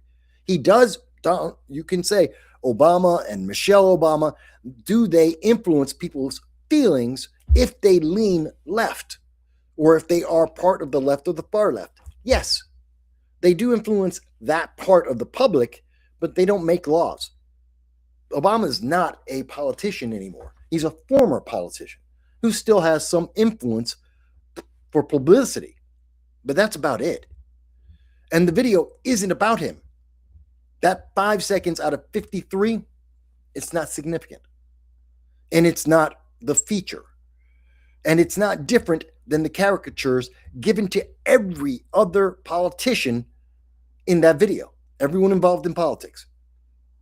So do I find it to be racist in full context? No. Do I find it to be in poor taste? Yes. Do I think that it was short-sighted? Yes. Do I think his communications team, should they have really thought this through before they went through with it? Yeah. And I deal with campaigns, I deal with communications, political communications, and had that hit my desk for quality control and final approval, I just said no. I wouldn't have gone with that video. When I deal with campaigns, I think about things like this. I stop them. And very often there are some things that are said that candidates or elected officials will say, hey, yeah, I have this is the message I want to put out there. And they don't realize there's an additional context, or they don't realize how it may be clipped to make a mockery of that candidate, a political position, be used to emotionally manipulate people. I would not have approved this video in its 53 seconds because it's obvious that it was going to be clipped, that this was going to be used to emotionally manipulate people, even though that wasn't the intention. You may disagree with that. And you may say it goes beyond being just disrespectful or just distasteful or just a political message. And you can. But now I've given you a fuller context to make a decision on. You can disagree with me, but I don't think that if you're looking at the full context and not 5 seconds, you can't say that's just racist. No, it's not. It's not racist. But let me see what you guys think. Let me hear what you have to say. So let's go to the comments. And we got a few of them here. So let's see. starting with Hillary Rodham Clinton as a warthog should upset warthogs. That's funny, Joel. I like that. That's a funny comment. And I wouldn't be surprised if warthogs would be upset as being characterized as Hillary Clinton. Let's see. We have anyone. This is from user has been banned. By the way, thank you everybody who is commenting here. I'm happy to hear your comments, whether you agree with me or you disagree. I want to hear your voices. User has been banned says, anyone remember Obama's little skit where he used The Lion King as a video of his birth with the whole birth certificate thing? Yes, I do remember that. But see, Democrats wanted that comparison. They don't want this one because it's negative. It makes the Democrat Party and the Democratic activists to look like a joke, to be secondary, to be paltry, to be inefficient, ineffective, to be nothing more than jokes. So they don't like this one because the one they made basically is the same thing, saying that, they said that Obama was the Lion King. And in this one, Trump is saying he's the Lion King. So at the end of the day, the messaging is exactly the same. The way the message is delivered and how it's understood is different. The left is looking at it from a hyper emotional, hyper racial point of view. And if you look at leftist politics, they always try to make things hyper racial in every conversation that they have. That's just their way. That's what they've been trained to do since they've been in college. So I'm not surprised by it. Let's see. Let's go on. So user goes on to say, yes, this is bigoted because it isn't the same animals as this fursuits they use at FurCon. Oh, it's an insult. It's bigoted because it's not one of the furry kind of things. Okay, I get that. User is commenting on my comments about Chris Christie, and he goes, Chris Krispy Kreme. Yeah, Chris Christie, a rhino, which means a Republican in name only, is fat. No question about it. He tried to lose some weight. He was just overweight for a while. I believe he's gone back to being obese. He's fat, sloppy fat. That's true. He's also, again, Republican in theory and in name, but he's often, I consider him more of a leftist. So there you go. Let's see, what other comments do we have here? So user says, real question is, what is this whole clown show distracting us from? Well, as I mentioned, it's distracting us from what's happening with Venezuela, what's going on with Greenland, what's happening in Japan, what's happening with China, what's happening with AI and the rare earth metals, what's happening with the Ukraine and Russia talks. It's distracting us from Minnesota and the illegal aliens that are in our country, the mass deportation that 77 million Americans voted for. It's a distraction from all of that, both from President Trump's point of view and also from the Democrats' point of view. It's a distraction from all of those issues, as correctly cited by Maj Toure, and I agree with Maj on that. It is a distraction from the real issues our nation are facing, and not anything of substance. I get it. User says, I don't take this whole thing seriously. It's a joke, and even if it was racist, I don't care anymore. Blazing Saddles was funny. Yes, Blazing Saddles, for those who do not know, one of a great film by Mel Brooks as the director, featuring Cleavon Little in a role written for him by Richard Pryor and Gene Wilder. Great pair, very funny movie. I remember seeing it in theaters. Didn't get it all. I was younger then. I didn't quite get everything, but I got it. It was funny. And that was back when America could laugh about some of these things, even though they were about race and racism. There was a way to approach it with humor, and we got it. We got the joke. You can't do that now. You couldn't make Blazing Saddles today. Could not ever make anything like Blazing Saddles today. Would not happen. And yet, that's a beloved film. So yeah, I get it. A lot of people don't care if it's racist or not because that's not a good enough excuse I get it. He goes on to say, Zoran, as a dung beetle, would have worked better. Just saying, it keeps with the jungle theme. Well, that would be mean. I mean, Zoran as a jackal or a hyena makes sense to me. That fits. If you're against socialism, as you should be, if you're upset with how Zoran is wasting money, if you're seeing his waste of money and time and personnel in trying to deal with it wasn't even a big snowstorm, 10 inches. New York City, on average, every year gets snowstorms of 15 inches. It wasn't that extreme. It's kind of normal. And his 2 weeks to try and clear the roads, which is public safety and health issue, is just an example of how inefficient, ineffective, how he doesn't know what the hell he's doing. And then you think about 16 homeless people dying because of the policies of Zoran Mandami directly. And yeah, then again, now I think about it, yeah, dung beetle might actually be the better answer. Let me see. So user says, yeah, if it was a serious admin, Trump would have used the Insurrection Act leading to dancing on the line with the Patriot Act and NDAA to the point where everyone would want them both repealed. Okay. Just looking through.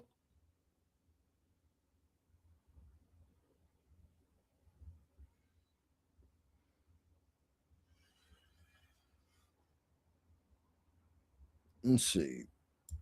He goes on to say, when did Americans become so soft that Blazing Saddles would make heads explode?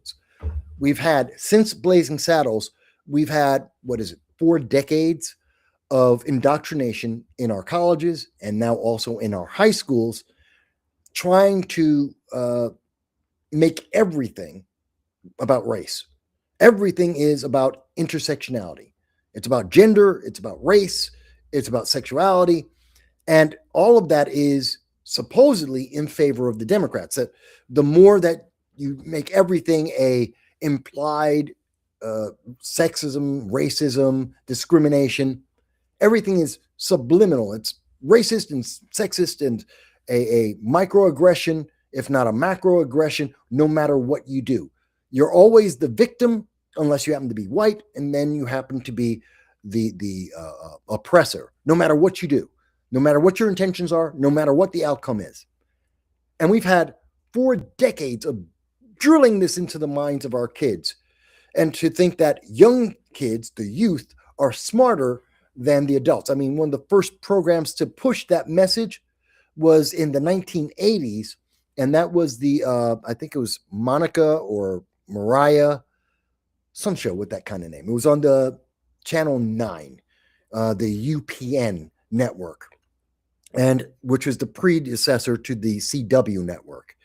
And it was all about Moesha. That's what it was, Moesha, where a child who was, I think the show started with her in junior high school, and she was smarter than all of her parents.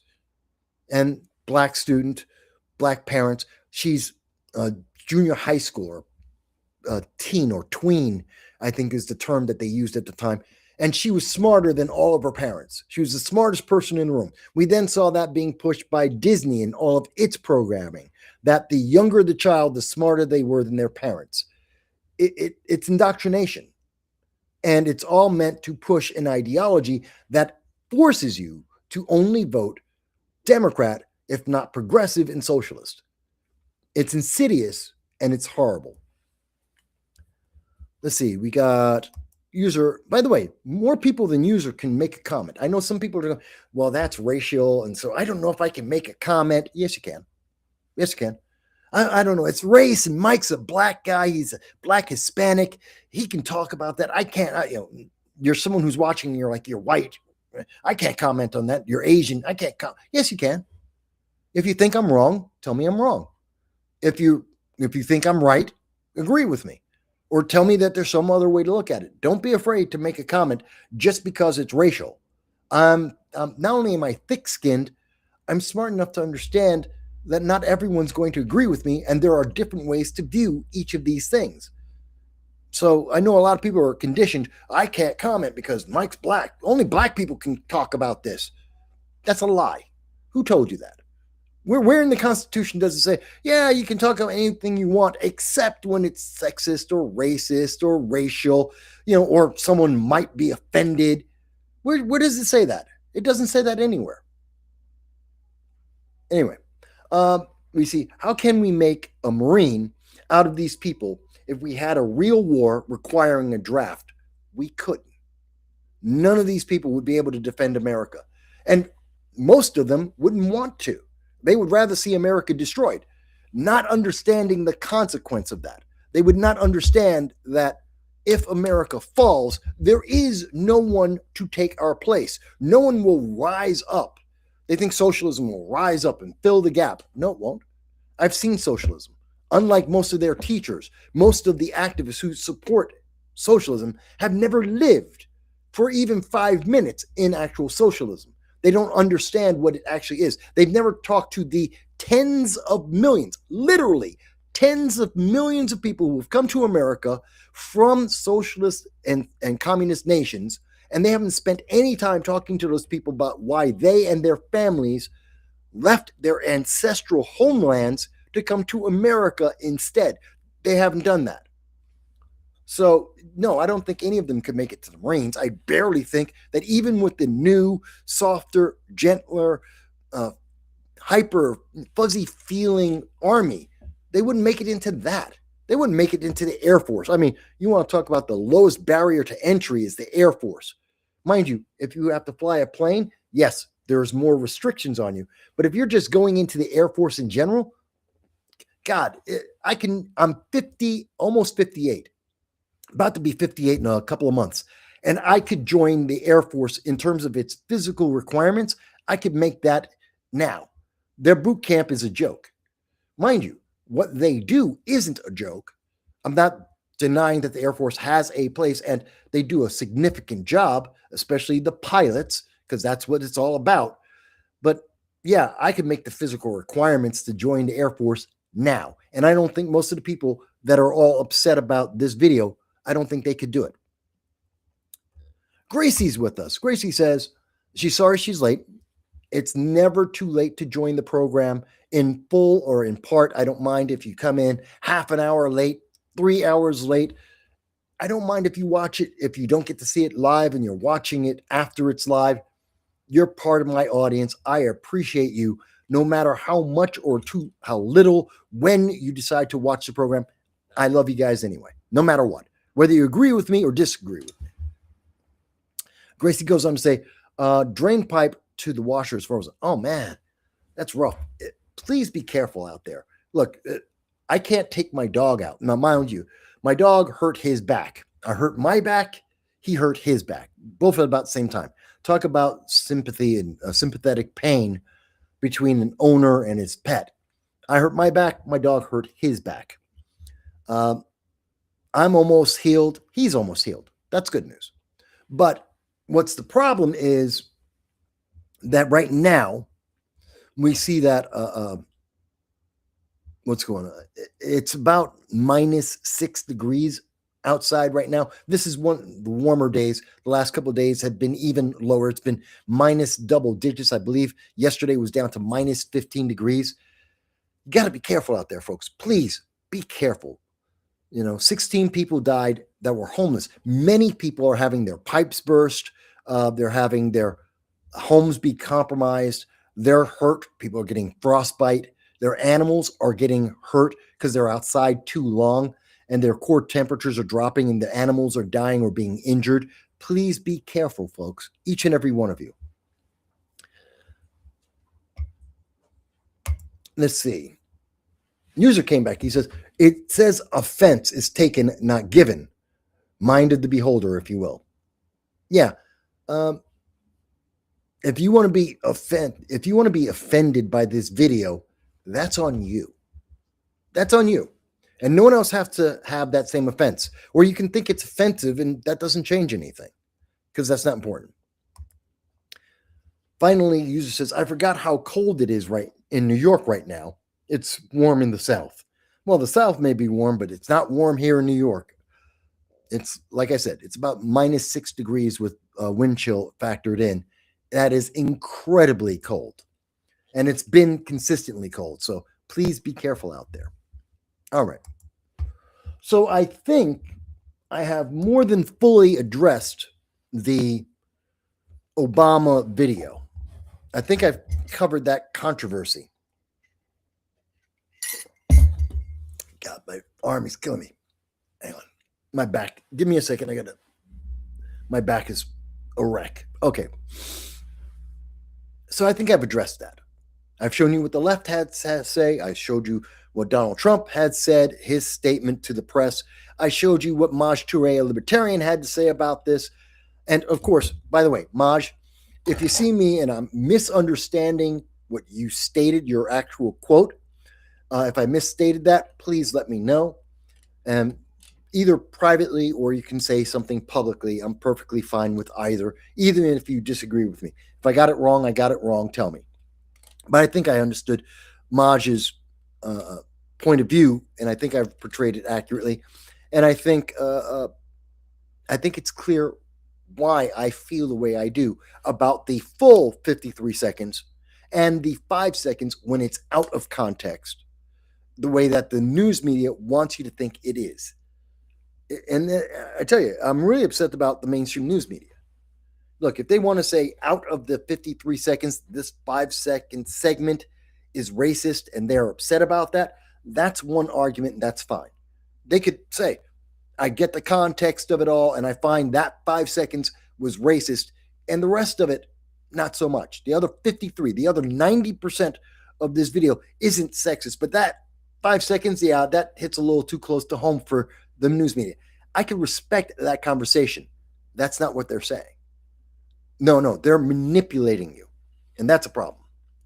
That's a problem. Hey, Lenari, I see you there too. So let me move forward a little bit with the show. Let's go on to, and by the way, if you are seeing this after the live stream, please leave a comment into the show, either in the chat if you're catching up to everyone, or if you're seeing it after the show, please leave a comment. Tell me you agree, you disagree.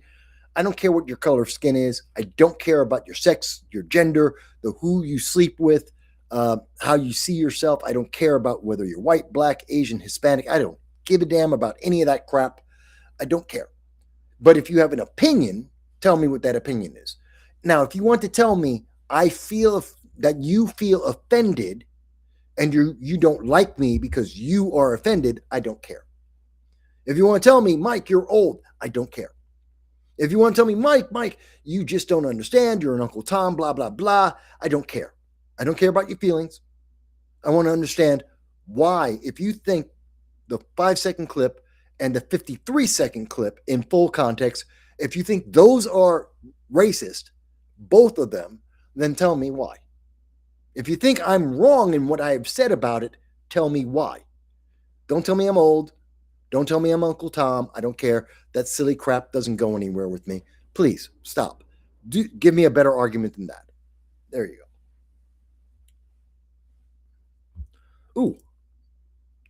Ooh. Gracie says it was -30 degrees to -20 degrees while she was working last night and early this morning. Thank God she delivers by car. Be very careful. Keep a heater, some kind of heat source in your vehicle in case your car breaks down, because a lot of people can die in this kind of weather if their vehicle breaks down. Therefore, the engine somehow doesn't work and you can't use the vehicle's heater. You got to have an independent heat source in your vehicle, at least during the winter, just in case it breaks down, because otherwise you're stuck in a car that's going to be just as cold as outside. You're going to hurt. You can possibly die from that. It's a terrible thing. So please remember to keep a heat source in your vehicle. Let me see here.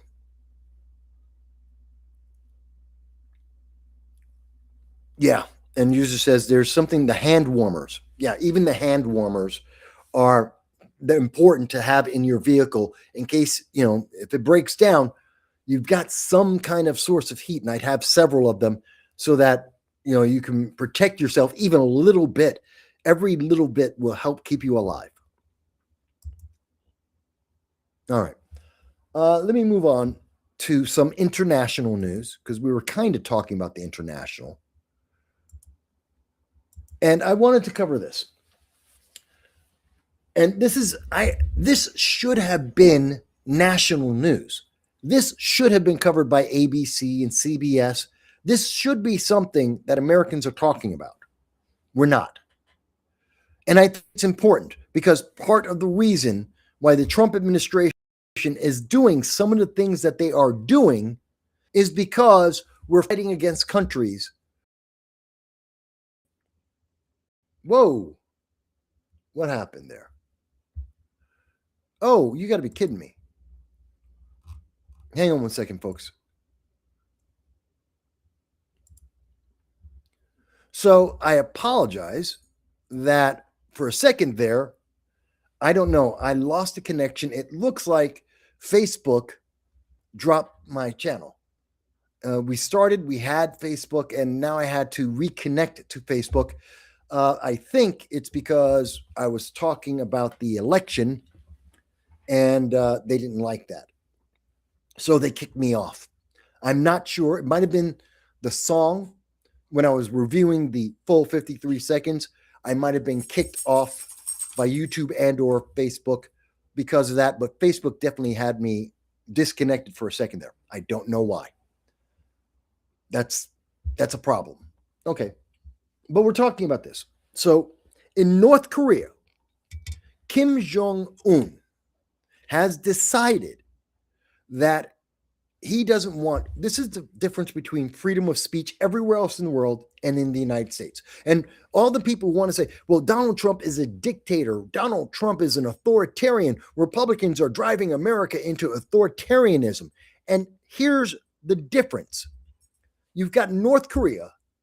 They are killing children because they watch K-pop. They're killing children because they see Squid Game. I want you to think about that for a second. This authoritarian socialist government, that's North Korea, is killing its own people, its future, the children there, because they watch Squid Game. One of the most popular, I think it was it on Netflix? Was it Hulu? I don't know. I don't care. I didn't watch it. But a show that was loved by people around the world. Donald Trump didn't remove the channel. He didn't stop anyone from seeing Squid Games. He didn't ask Americans not to watch it. He isn't stopping Americans from watching K-pop right now. I have family members that love watching Korean entertainment. They watch K-pop all the time. Soap operas, TV shows, dating. They love that stuff. And my family members aren't the only ones around. And yes, my family members are Black. They are Hispanic, except for a couple of my brothers and sisters who are Italian, Polish, and Hispanic. Yes, I have a very diverse family. But they love K-pop. And you don't see Donald Trump or Republicans or MAGA trying to stop anyone from watching those things. And no one's trying to kill anyone for that. You say, oh, but, Mike, you just don't understand. They're trying to make it authoritarian. Are you able to watch video of what happened in Minnesota, regardless of how you feel, whether you think it was justified or not, whether it's Renee Nicole Good or it's Alex Pretty, whether you agree with the protesters who are actually rioters, or whether you agree with ICE in part or in full, you got to see those videos. They're on every social media outlet out there. Americans are protesting, and you get to see the protests, video of those protests, whether it's in Oregon, Portland, or whether it's in LA or New York or in Chicago. You get to see the protests on a regular basis and all the reasons why they're protesting. You get to see the riots that these so-called protesters are doing. You get to see the reaction of the Trump administration. And you get to see critique of the Trump administration on MSNBC or MS Now, whatever the hell they call themselves, on CNN, ABC, the New York Times. 90% of the mainstream media, you get to hear every word they say about why they don't like Donald Trump. You get to see a live stream of Don Lemon as he violates the First Amendment rights of people in a church praying to God. You got to see that live. No one pulled that. No one said you couldn't see it. And yet, the people on the left are telling you, well, there's no difference between America, where you can see all of that content, whatever you feel about it, you can see it and you can talk about it. And in North Korea, watching a movie, a TV show about Squid Game is something that they will kill you for. And they're trying to say there's no difference between North Korea and America. In fact, if you listen to many of the Antifa types out there, if you listen to the BLM types out there, they will tell you that North Korea and China that disappeared the Uyghurs, that are killing kids for watching a TV show, they will say that's better government.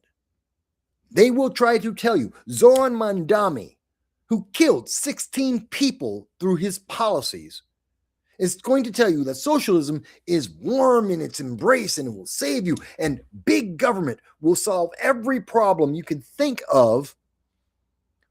And they're saying, but Donald Trump and Republicans and MAGA are authoritarian, and will say nothing about what's happening in North Korea.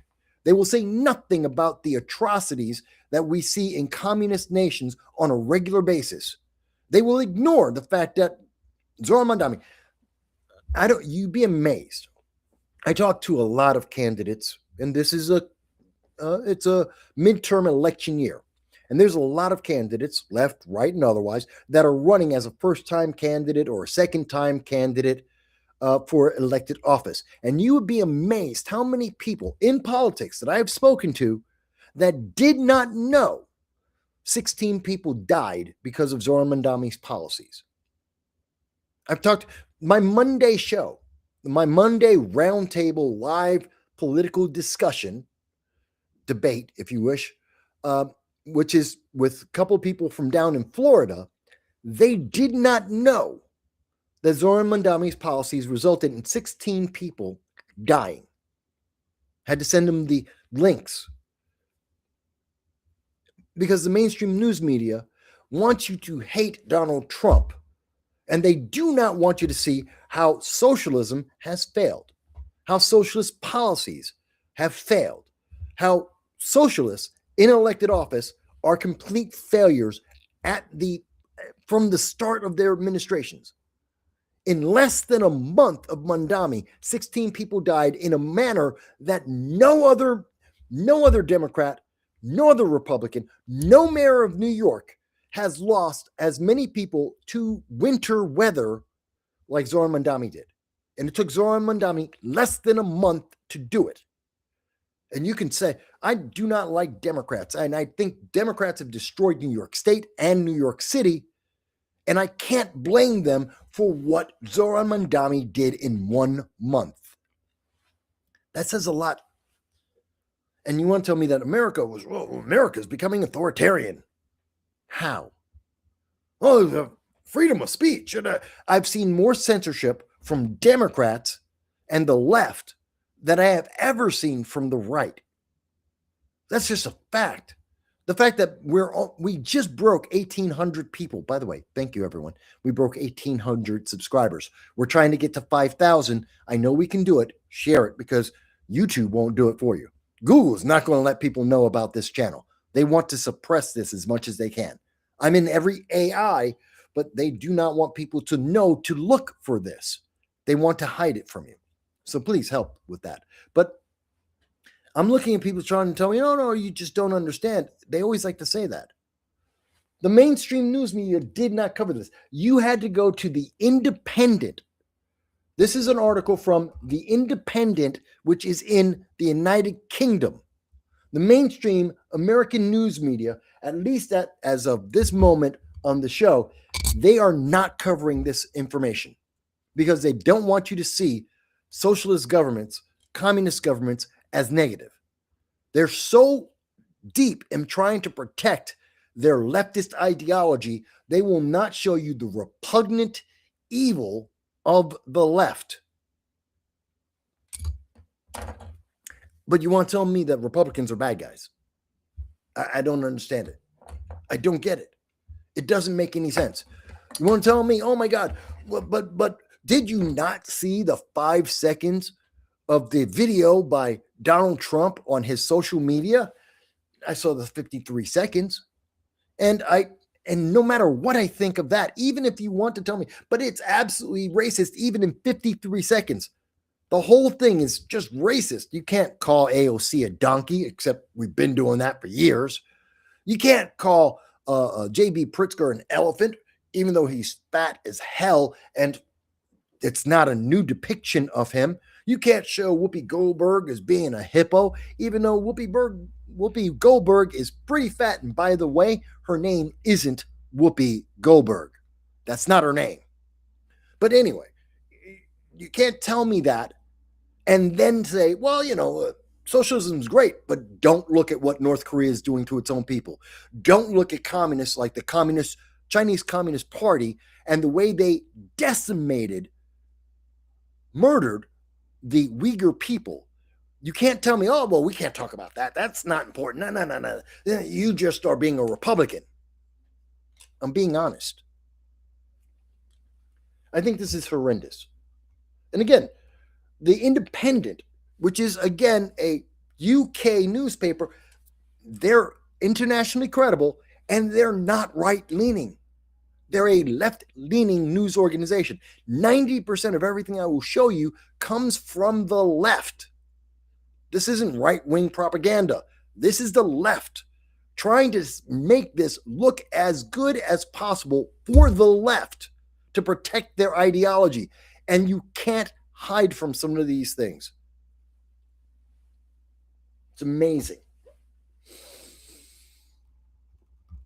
Yeah. So there's not much to the story. People from within North Korea are telling the world that Kim Jong-un and the socialist government of North Korea are killing children. But Donald Trump, he's a racist. He's censorship. Unlike the censorship of Google or YouTube or pretty much any of the social media giants out there. Yeah. Unlike that censorship, which, what was it? Was it the Biden White House that admitted, and actually it was actually Facebook that admitted that the Biden White House, Democrats twisted Facebook's arm, saying they had to censor people who are on the right, people who are conservatives, people who are third parties. Their voices had to be silenced. That came directly from the Biden-Harris White House, telling the private company, Facebook, how they had to censor American citizens because it wasn't helping. What those American citizens were saying didn't help Democrats win elections. But oh boy, Mike, even though none of that's true about the Trump administration, even though that's not true about the Republican Party, we can't, Republicans are the bad guys. Really? Seriously? Anyway, let me move on. By the way, for folks who have missed, if you are on Facebook, you missed some of the show, we've already talked, you may want to rewind. We've already talked about Obama and the video of the Obamas as a primate. We've covered that in some detail. And I want you to know, we talked about Japan as well. I do want you to know that if you're seeing the show and you're just catching up, if you see me wincing, if you see me jerking a little bit, yes, I did. My right arm and my right shoulder is still messed up. I am healing. I am on medication, but I'm still hurt. And I am in pain, even as we've been doing this show. Normally I'd be laying down, but I'm doing the show. So yeah, I still hurt. So that's why you may see me kind of jerk around a little bit.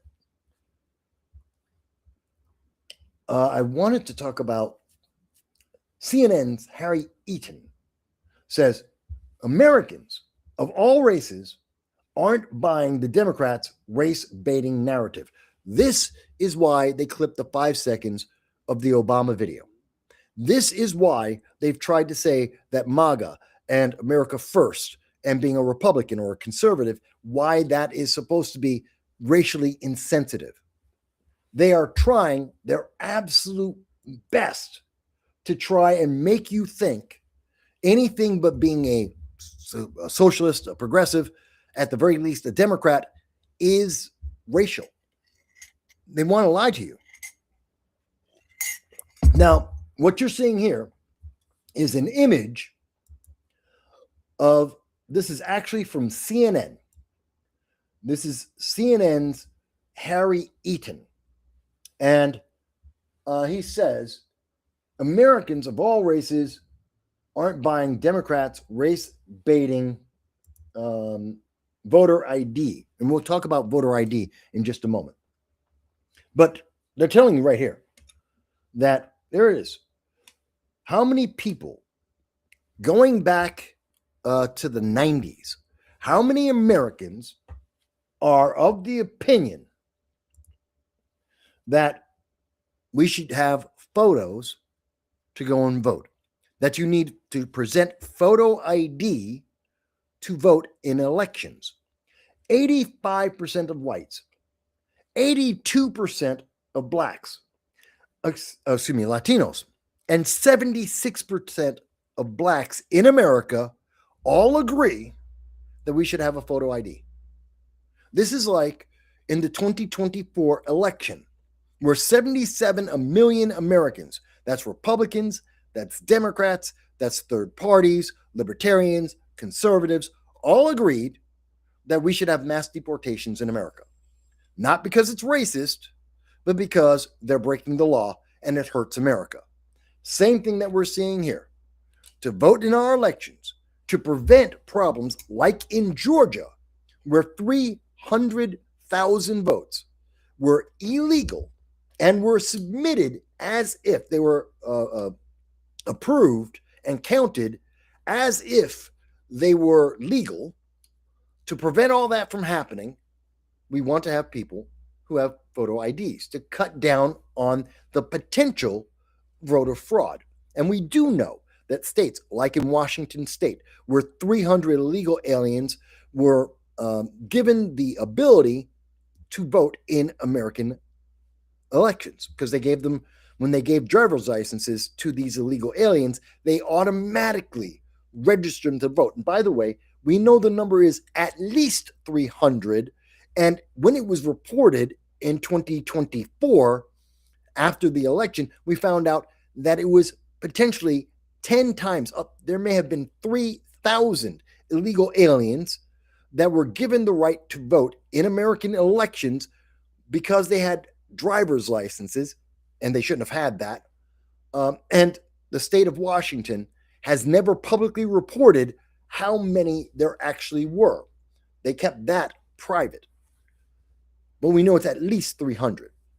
We know that there are several states where individuals who are legal aliens have been voting. Now, the line from the left is, well, no. There's not enough illegal aliens voting to make a difference. I differ. I absolutely tell you that's not true. I have seen in upstate New York, I have seen elections for Congress that have come down to less than 10 votes. I have seen elections for city council, for county legislators. I've seen votes for every elected official that have been 5 votes or less. So yeah, if you have 5 illegals out of 100,000 people, can that change the composition of local politics, local and even state level, even in some cases federal elections? Yes, it can. Yes, it can. And that's all it needs to be. But Mike, it's not enough to change anything. Yes, it can. Will it change a presidential election? Maybe not. Maybe. But we don't know. New York, California, Massachusetts, Illinois, Colorado, Oregon, Washington will not do audits. Arizona will not do audits on their voter base to make sure that no illegal aliens, no dead people are counted. They won't do it because it would affect their census status, for one, and that would mean they would have less people in their state, which means that they get less representation in the House of Representatives, which is why they count illegal aliens as citizens for the census, which is the reason why New York and California have 10 extra seats in Congress that they shouldn't have, because they're counting illegal aliens. And if you stop counting those illegal aliens between New York and California, you see an instant drop of 10 seats in Congress, which means Democrats lose their power. And Democrats don't want to lose their power. Same reason why they want, even if it's 1% extra votes that are coming from illegal aliens, they're all going to Democrats. That helps them keep power. That's at the local level, the state level, and the federal level. This is important. And you know what? It's easy. But who's fighting against this? I want you to think about that for a second. Who's actually fighting against voter ID? Leftist Democrats. Why? Oh, well, their answer is that requiring photo ID is racist. That's the argument they'll tell you. It's racist to make an American citizen present a photo ID.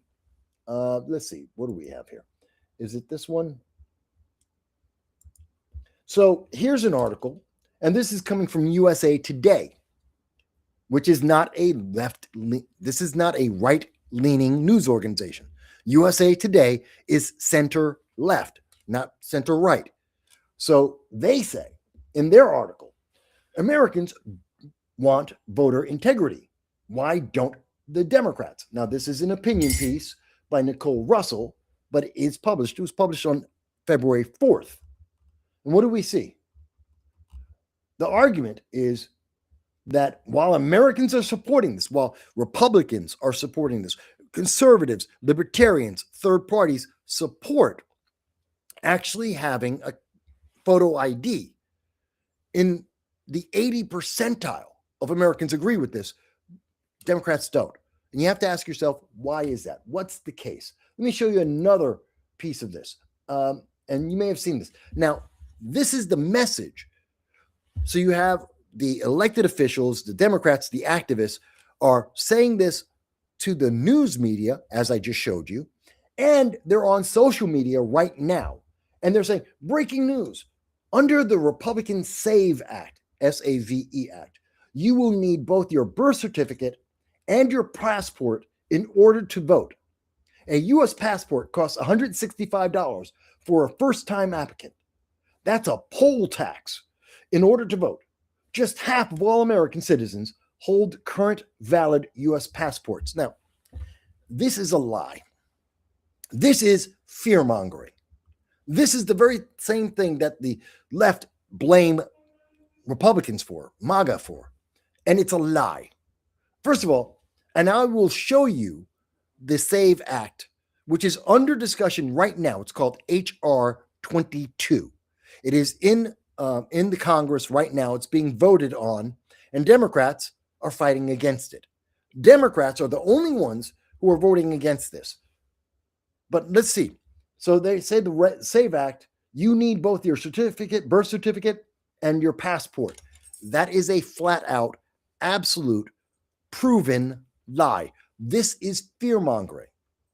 And they know they can get away with this because they don't expect that anyone will ever double-check the details so they can lie to you. They can lie to your face. And Facebook, as well as Google and YouTube, have a history of supporting the left and lying to people on the right and to the center. They lie on a regular basis. They never expected that they were going to get into it. They're saying it's $165 for a passport. You can't afford that. You're poor. Poor people can't get a passport, which is absolutely stupid. That's absolutely a lie. And many people will get that. And by the way, if you're in New York State, you have to get that New York State ID, which is $65 and does nothing for you. $165 for a passport. You can go anywhere in the world. It will allow you to enter any American embassy anywhere in the world, unless, like under the Biden administration, he pulls out the embassy and leaves you stuck in a foreign nation. That's the Sudan. Look at April 2023. Look at what the Biden-Harris administration did to 16,000 Americans in the Sudan. They had their American passport. Biden took away the embassy. They had no safety zone. But that's besides the point. Americans can afford $165. Do you know how much it costs for a TV? More than $165. You can get a computer. It's more than $165. You get a cell phone. It's more than $165. You can't tell me that poor people can't afford a passport. Americans buy TVs. They buy cell phones on a regular basis every year.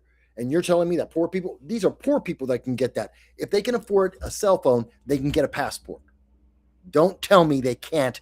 Some of them don't want to. And most Americans don't need to, because in other countries, yes, if you're in the United Kingdom, you need a passport in your own country. If you're in China, you need a passport to go anywhere in China. Same thing in North Korea. Under the Soviet Union, you absolutely needed a passport. Otherwise, you couldn't travel from Moscow to Riga. That's a fact. You couldn't travel from Tbilisi to Riga. You couldn't do it. It was not possible unless you had a passport, because it was required for any travel anywhere. Socialist nations, communist nations, they require it. In fact, you go to almost any nation other than the United States, and the people are required by law to have an ID. In America, it's an option, which is why 50% of the American people don't have a passport, because we don't need one. You can go from New York to Florida to California, over to Montana and down to Colorado if you want to, and you'll never need an ID because you're an American citizen. You don't need a passport. I should say you don't need a passport. You might need some other form of ID along the way, because you want to do things like, I don't know, buy a beer. You have to prove your age. You want to buy cigarettes. You got to prove your age. You want to rent a car. You got to prove your age. So there are reasons why you might need other ID. But let me deal with this, because they're lying to your face. And this is on Facebook, and no one is challenging it. Let me show you something else. Here is Jamie Raskin on CNN. And Jamie Raskin is lying to the American people. And he's allowed to lie to the American people. CNN, let him lie. And he said, and this is his comment here. This is a comment from Jamie Raskin. He says, I need my glasses again. And here it is. Well, look, first of all, this is not, let me read this over. First of all, this is not a problem that people are identifying or recognizing in the states, because it's not a problem. That's why. People don't recognize that having ID to vote is a problem. As we saw from CNN, and we saw from their poll, that 80+% of Americans do not, or rather do want photo ID to vote. So Raskin says, oh, you just don't understand the problem. He goes on to say, the states and local governments are perfectly capable of identifying when there are problems. Why not have it before there's a problem? Why not have the capability to stop someone from voting illegally in an election that can take, as we see in Georgia, years? It took years, and it's after the fact. We're talking in Georgia, 5 years after the 2020 election, they identified 300,000 votes that should not have been counted by Georgia state law. Therefore, it's too late. It's a moot point. That's a problem. Why not stop it beforehand? Because those 5 years gave Democrats power, and that's what they want. He goes on, Jamie Raskin goes on to say, This is obviously being cooked up by Donald Trump to justify his persistent and utterly bogus claim that he won the 2020 election when Joe Biden beat him by more than 7 million votes. Yeah, but we don't elect people by votes. We elect them by the Electoral College, which I'm sure Jamie Raskin doesn't like either. But that's besides the point. But what's wrong with the SAVE Act? What's wrong with blah, blah? What's wrong with it is that it might violate the 19th Amendment. This is his lie. Women will not be able to vote. Jamie Raskin says women can't vote if they have to prove their identity. That is both ridiculous and insulting to women. And Jamie Raskin is more than sure that women are not going to question him. Women, who are the majority of people joining the far left, they're the primary voters on Democrats and the far left. And he's sure they're never going to question him. It's like being in New York or in California or in Massachusetts, and you're voting because of abortion. You're voting to protect abortion, the right for women to kill a baby, for abortion. In New York, California, Massachusetts, many of the bluer than blue states, it is a state constitutional fact that abortions must be given. You can't take it away. Roe v. Wade is gone. Women in New York State still can get an abortion just like they could under Roe v. Wade. Nothing has changed. Same thing in California. Nothing has changed. Women can get an abortion all they want. So they're lying to you. They always lie to you. And now they're going to say Jamie Raskin, a senator, is standing there. And Jamie Raskin also lied about the Russia hoax. He lied about the Ukraine phone call with President Trump, which they tried to impeach President Trump for. He is a known liar. And here he is lying to him and saying, you will lose your right to vote if you have to show an ID. Let me see. And his reasoning, part of his reasoning is that women, and by the way, women, you tell me if I'm wrong. He says that, well, women, when they get married, they change their name. And so since they will not be able to show proof of their name being changed, they won't be able to vote in elections, therefore voter nullification. So instead of saying what most Democrats are saying, which is black people are too poor to be able to afford ID, and therefore it's racist, and black people's vote is being nullified, which is the video, the image I just showed you from Facebook. No, now they're trying to say to you that, oh my God, women are going to not be able to. Let me see. Women, when they get married, if they change their name, and many women don't, and if they hyphenate their name, which many women don't, and men who hyphenate their names because they get married, that's usually the youth these days, okay, they all have the same problem. And as I understand, because of health care, because of insurance, for their driver's license, for 1,001 different activities that we all do, they all update their IDs.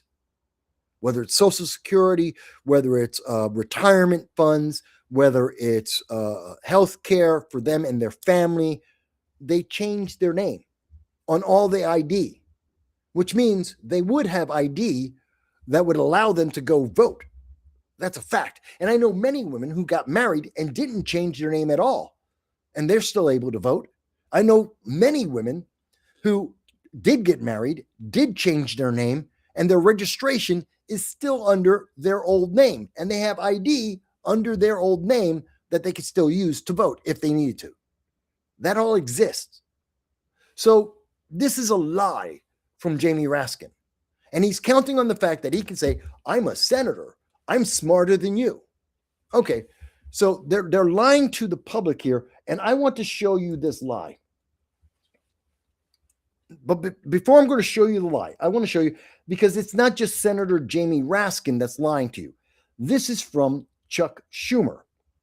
Senator Chuck Schumer, the minority leader of the Senate right now, the most powerful Democrat in politics right now. And he says, let's call it like it is. The SAVE Act, which is to make sure that people have to have photo ID, would disenfranchise, in other words, deny, over 21 million people would not be able to vote. They would be having their vote nullified. So they're trying to tell us that if you're black, you're too poor to be able to get an ID. They're telling us that women who regularly change their name for various reasons would not be able to vote. And now they're telling us that 21 million people just won't be able to vote. He doesn't give a reason why. He doesn't say whether it's men, women, black, white. He doesn't want to get into that. He just says 21 million people will not be able to vote. Okay. Let me show you. Where do they get these ideas? Where do they get these numbers? And I'm going to start with Chuck Schumer. This is his official site on, his campaign, his channel on X. Where did he get that number 21 million? It's a very specific, absolutely specific number. Where did he get that from? Here, the Brennan Center for Justice, which is a left-leaning organization, a PAC, that does research for the left. The Brennan Center said on June 2024, June 11th, 2024, 21.3 million Americans, the exact number being quoted by Chuck Schumer, they're of voting age, they don't have ready access. This is the key word. Don't have ready access to citizenship documents. The survey's results indicate that requiring proof of citizenship to register to vote would create significant barriers for eligible people. This is what they are saying. This is where Chuck Schumer is getting his number, except he didn't say ready access. And that's the number that he said. I want you to see that again. So Chuck Schumer says the SAVE Act, which requires proof of citizenship, would disenfranchise 21 million people. He doesn't say why they're going to be disenfranchised. So when we go and we actually see where he got the quote from, they said ready access. That doesn't mean people don't have access to vote. And maybe you think, Mike, but you're cherry picking this. You don't understand it. You got it wrong. Here it is from the Brennan Center itself that Chuck Schumer is quoting. The survey also found that of the 21.3 million citizens lacking ready access to documents of citizenship, 3.8 million, this is significantly less, it's 1/7 the number that Chuck Schumer is quoting, 3.8 million don't have those documents at all. That is it. The real number, 3.8 million people don't have proof of citizenship. 3.8 million. Not 21 million, not women, not black, not half of them, not any. No, it's 3.8 million people. We have a country of 350 million people thereabout. We have a voting base of approximately 167 million Americans, 172, depending on which source you look at, somewhere between 172 million and 167 million registered voters or Americans of voting age. 3.8 million. That's about 1.5%. Not 21%, not 9%, as you see here. The Brennan Institute says that's 9% of Americans of voting age. 9% don't have ready access. But the real number is 1.5% at 3.8 million don't have proof. That's it. But 3.8 million people, that's less than the population of New York City. That's less than the population of New York City. Don't have ID in the entire country of the United States. So automatically we can say without a doubt, Chuck Schumer is lying to you. Chuck Schumer is lying to your face because he does not believe that any news agency is going to call him out. He doesn't believe that any American citizen is going to look and find the evidence, as I did. And I called him out for it. And he just ignores it. He doesn't want to respond. He's not going to comment on that. He's just going to tell you, well, I say it's 21 million. There's no proof of that. There's no evidence for that. The sources that he's using is telling you that's just not true. Ready access. What does that mean? Okay, so in my drawer, this is my wallet, and inside this wallet is my ID, one of my IDs, to prove who I am. I also have a passport. But right in this wallet, my everyday walk around, I have my ID in here. Proves who I am. But if I leave this and I put it in the drawer of my desk, as I sometimes do, and I'm walking around my local neighborhood or whatever, and I forgot my ID at home, I don't have ready access to it. It's not that I don't have proof of citizenship. I forgot my wallet in my house. You could forget your wallet in your car. And if someone asks you at that moment, do you have access to it right now? No. I have to go to my car. I have to go to my house. I can get my ID. I don't have it with me. Oh, well, that means you don't have ready access, so you can't vote. That's a lie. That is an absolute lie. Let me show you in a more definitive way, okay? Because you can do this too. So if you go to ChatGPT, again, left-leaning AI, created by Google. This has nothing to do with the right. I'm not using Grok. I'm not using X. I'm going to the left, using their main ChatGPT. And I asked them the simple question, how many Americans by percentage and number do not have proof of citizenship? So I'm asking for the percentage. I'm asking for the number to be exact. This is from ChatGPT. 9% of American citizens that are voting age do not have ready access. 3.8 do not. 1.2%, 1.5% do not have those documents. That's the proof. That's what we're getting from Chuck Schumer. This is according to ChatGPT, and they're providing the sources that you can link to see the numbers. So no matter what source you're looking at, you're going to see somewhere between 6 to 9% do not have ready access. They have their ID in their car, in their house, in their purse. They have it. They may be in their luggage. They have it. They just don't have it with them when they are asked the question. And somewhere around 3 million or 1.5% of all American voters do not have an ID. That is not what the left is trying to scare you into. You know what? I'm going to prove it even beyond. Let me prove how much Jamie Raskin, how the memes that you're seeing on social media, how Chuck Schumer, I'm going to prove that they are lying to you. This is the HR 22. This is the SAVE Act.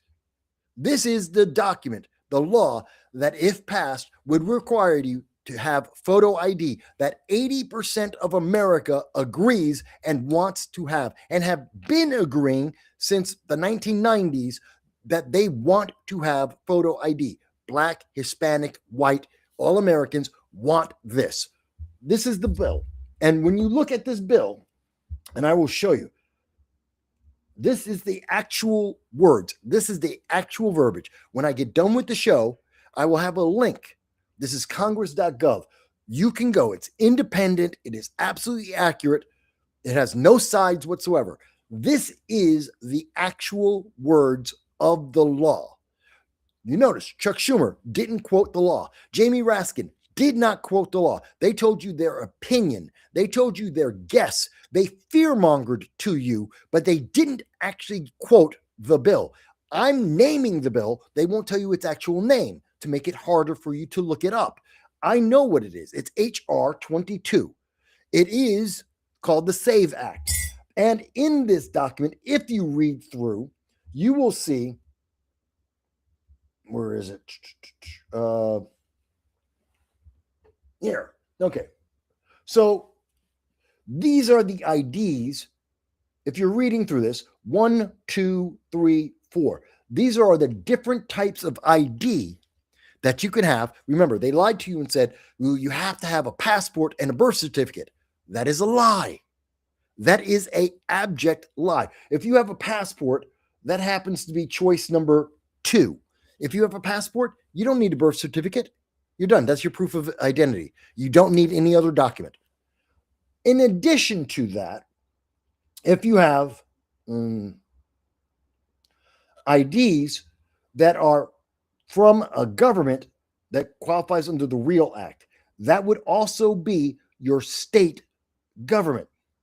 In fact, it says it here. A valid government-issued photo ID issued by federal, state, or tribal government.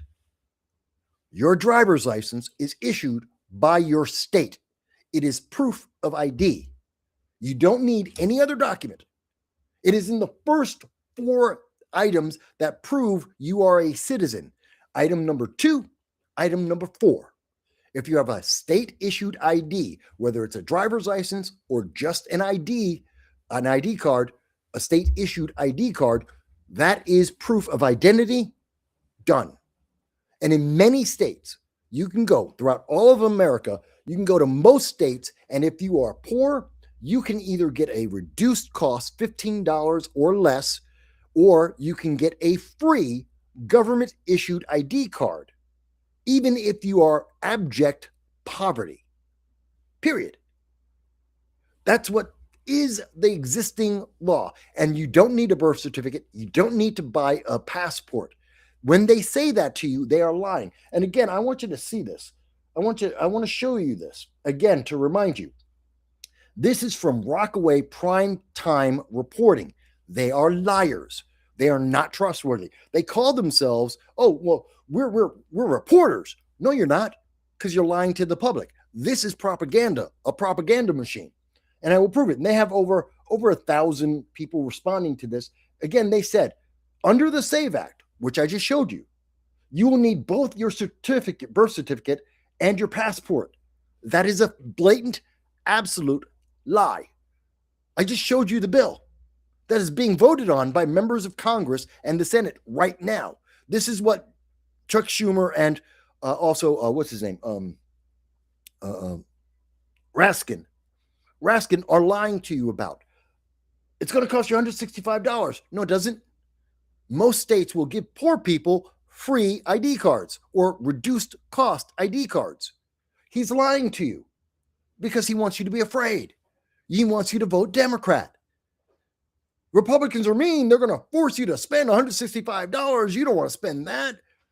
Well, he's lying to you. Again, you can look this up for yourself. I have it. I will have the link at the end of the show. He is lying to you. It is an absolute lie. In fact, if you go to item 5, it says a valid ID. Again, if for some reason you don't have a state driver's license, a state ID, a military ID that is active duty, or you do not have a passport, then you could use your birth certificate and other IDs. Only if you do not have any other form of ID, they give you an additional option of more ways to prove who you are. So you don't have a photo ID. Well, if you don't have a photo ID, then you would need a state ID that doesn't have, you need your birth certificate, and or you would need documents from the hospital about your place of birth. You would need some document from the state that would help verify it. That's if you do not have photo ID from your local state. So you're saying half the people don't have a passport. You don't need it. You never needed it. And any so-called journalist, any so-called news agency that tells you you have to have it is lying to you. They're propagandists. They want you to vote Democrat. They want you to be a progressive or a socialist. They're lying to your face. They're fear-mongering. They want you to be afraid rather than to have you honestly understand the issue. Now, if you want to tell me, Mike, but I don't agree with the SAVE Act. Why? You can't tell me it's because it's too expensive. It's not. You can't tell me, well, poor people can't get the ID. That's not true. You can't tell me black people, they can't do it. Are you out of your mind? They already do. And you can't tell me it's about women. That's a lie. None of that is true. So you can't say any of those things. Why? Why do you not want the ID? I know why Democrats want it, because then they get to have votes they would not have any other way. And those votes are absolutely enslaved. Let me say it again. Those illegal alien votes, even if there's just 1% of them getting through, that is because those illegal aliens are slaves. If Democrats are in charge, then Republicans close the border like Donald Trump has done, because Republicans try to mass deport illegal aliens like Donald Trump is doing, because that's what American citizens voted for. That's why even to this day, a majority of Americans, about 51% across all the different polls that have been done on it, on average, about 51% of Americans still want mass deportations. Yes, that's even after everything going on in Minnesota. 51% of Americans want mass deportations. And I believe it's also based on the polling I saw, was at least 45% of Americans don't care if these illegal aliens are violent criminals or not. They are criminals because they broke immigration law and they want them gone. Period. It's just that simple. So you can't tell me that. So they are lying to you. And the only reason why Democrats are fighting for these illegal aliens is because it's an advantage. It gives them an advantage in an election that they wouldn't otherwise have, and it is criminal for them to have it. There is no legitimate answer to this. The left has no legitimate argument here, and they will lie to you, as we see Jamie Raskin has done, as we have seen that Chuck Schumer is doing. They won't even be honest enough to tell you where they're getting their information from, because the information they're quoting is a lie. By the way, if the staff of Chuck Schumer want to sue me, my name is Michael Vasquez. I've been doing no Soundbites Allowed. I've been political commentary for 20 years. Every AI knows who I am. You can look up Google and the Wayback Machine. You can find the 2,300 articles, actually more than, that I've written. You can go and watch all of the 2,800 videos that I have done over the last 20 years. That's over 4,000 documents, items that I have created in terms of political commentary. That's something like about 7,000 hours of content. Please come sue me. I want to buy a house. Please sue me and say that that isn't what I have just shown isn't what Chuck Schumer meant or what he said, because you'd be lying to the American people. Senator Raskin, if you think I am a liar, then please try to sue me, because I've told you lied. You're lying to the American people. I've shown the evidence. If the guys on Facebook, if you guys who are propagandists, you think that I am lying, fantastic, sue me. Please, I want to buy a house. I want to buy a house for my mom as well. Please sue me so I can countersue, and you will be paying for my retirement for the rest of my life. Please sue me, because I have the evidence. It's right here in black and white. They won't tell you the truth. I will. And you know why they won't sue me? Because I'm right. It's not because, oh, well, you're a smart guy. No, it's because I am right. And I am showing you the evidence. They lied to your face. And they didn't think you were smart enough, or that anyone would be honest enough to tell you the truth. They were manipulating you for political power. All right. I just heard, now, just to let you guys know, I need to take a quick break. It's not going to be long. But I do need to take a quick break because I need to take my medication. And my puppy just woke up and he needs his medication and a walk. So we're going to take a short break. And of course, I'm an idiot, so I didn't actually prepare for that. So bear with me as I find. Where am I going to get? I need to find. I'm going to go with a recent live stream that we did, and that will be. Here we go. This is from last Monday. Bear with me. There we go. So, in case anyone didn't see the Monday night, the Monday night live stream here. Bear with me. There it is. I know, Con. So I'm going to play this. This is from last Monday, talking about a bunch of issues, but I'm going to play this. We will be back at 6 o'clock. We don't have a lot of time. You'll be able to watch the end of the live stream and still be able to watch the kickoff of the Super Bowl.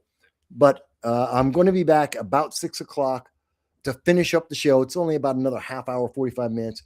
But I will play this in the meantime as I walk my dog. You just heard him making some noise. And I will take all of your questions as well. So with that said, and here we go.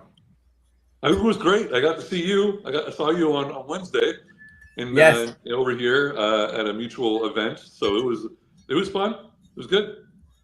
Yeah, it was cold. Yeah, it was a cold time. How about you, Mike? What's going on with you? Well, I just got my coffee, so that is a good bit of news. Everything's going pretty good. I mean, it's February.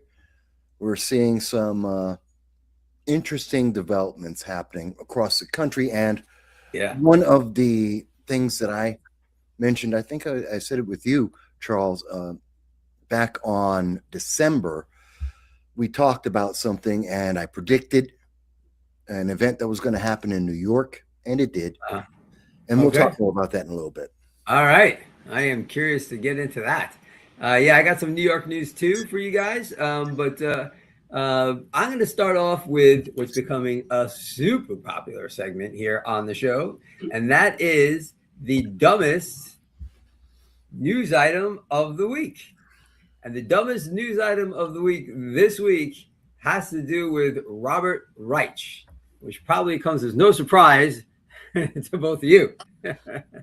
So I'm going to play a clip here. I'm going to grab this clip from Reason.tv, a show called Free Media, and give you a little piece of, okay, hold on one second.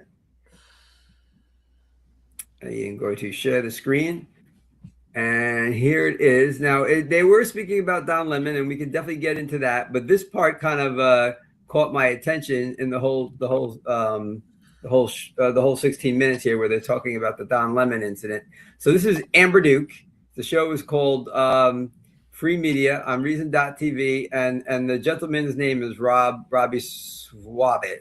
So here we go. Listen to this. This is the dumbest news item of the week, and then we're going to comment on it. Robert Reich, of all people, his Substack today. He was, I know, blast from the past, but he was asking people essentially, how far are you willing to go to stop ICE from doing this? And 20% of his followers said that they were willing to risk death in order to stop ICE. And all of the comments were from these elderly. All right, that's all we need to see on that. 20%. So I'm going to go in like 3 different directions with you guys on this. First of all, all right, I'm going to go, I'll reserve comment. Well, if I say it's the dumbest news item of the week, then you guys know how I feel about that.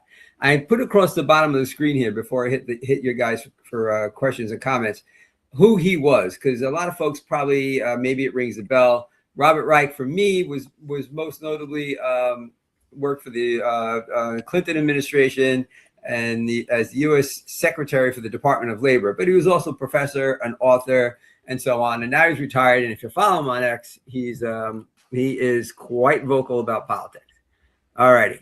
So here's the deal. First of all, 20% of the people said that they're willing to risk death in order to stop ICE. Mike, I'm going to start with you. Do you think that's just reactionary? Like, you know, the somebody who's going to be all brave online to answer a question But in reality, could you even conceive of anybody risking death to stop ICE? Well, it's consistent with what we've seen in a lot of polling that has been done of the youth. They actually believe that, or at least they are willing to say, that they're willing to die for socialism. They're willing to die for illegal immigration. They're willing to die for breaking the law, of fighting law enforcement like ICE, and they always confuse this. There's ICE, there's Custom Border Patrol, there's DHS, and many times in some of these incidents, there's also the IRS. And they're willing to die to take on all of them, because they don't understand the consequences of what they're doing. They're not thinking about the next step. They have been indoctrinated, told that these institutions are evil, just like America is evil. And so they say, well, that's just horrible. And we'll virtue signal and say it's the worst thing that's ever happened. Mind you, they ignore things like what's going on still to this day in Iran, where the Ayatollah and his regime have killed over they have imprisoned 46,000 people. They have killed somewhere between 6,000 and 33,000 of their citizens because they said that the inflation is too high. That's it. The people in Iran have said that inflation is too high, and they're getting killed on the streets. But Donald Trump is a authoritarian and dictator because you can go online. Robert Reich got online and said he hates Trump, he hates America, he hates our laws, and no one's gone to kill him, and they shouldn't. No one's gone to arrest him, and they shouldn't. They don't understand what the hell they're talking about. They really don't. And if anyone in the left disagrees with that, if you're a progressive, democratic, socialist America, please, I'd love to hear your argument, because you don't have one. You have a feeling, you don't actually have an argument. So what you're saying basically is like that 20% that said that of Robert Reich's followers, and unfortunately, Free Media, usually a very good show, did not say what social media platform that was. I am going to assume that was X. Doesn't matter. Actually, let me address that. It doesn't matter because it was online. So no matter what the number might be, that doesn't mean it's his audience. It just means these were people, some of them bots. And we know that bots are real. They do exist. And some of them are bots that responded to his comment. It has nothing to do with his actual audience. They're just trying to big up. The left loves authority bias. You have a title. You've had a position. This is why they refer to Don Lemon as the CNN journalist, the former CNN. Why is that relevant? It's not. But they say it because, oh no, but he had a position. Used to. He may have also worked for Wendy's. You want to mention that too? No, because it's not relevant. So what do you think, Joe? Do you think these are mostly bots, and like 20% of Robert Reich's followers would not risk death to stop ICE? I do agree with the point that the way the poll was conducted makes a huge difference. If it is like let's just say it's on X or something, or Facebook or whatever it is, that could be very easily manipulated. Usually on social media, if you do a poll, you get the results of your followers. Like it is, you kind of cultivate your own narrative, if you will, their own results. Because let's say the Republican Party of America put out a poll: who would you vote for, Trump or Harris?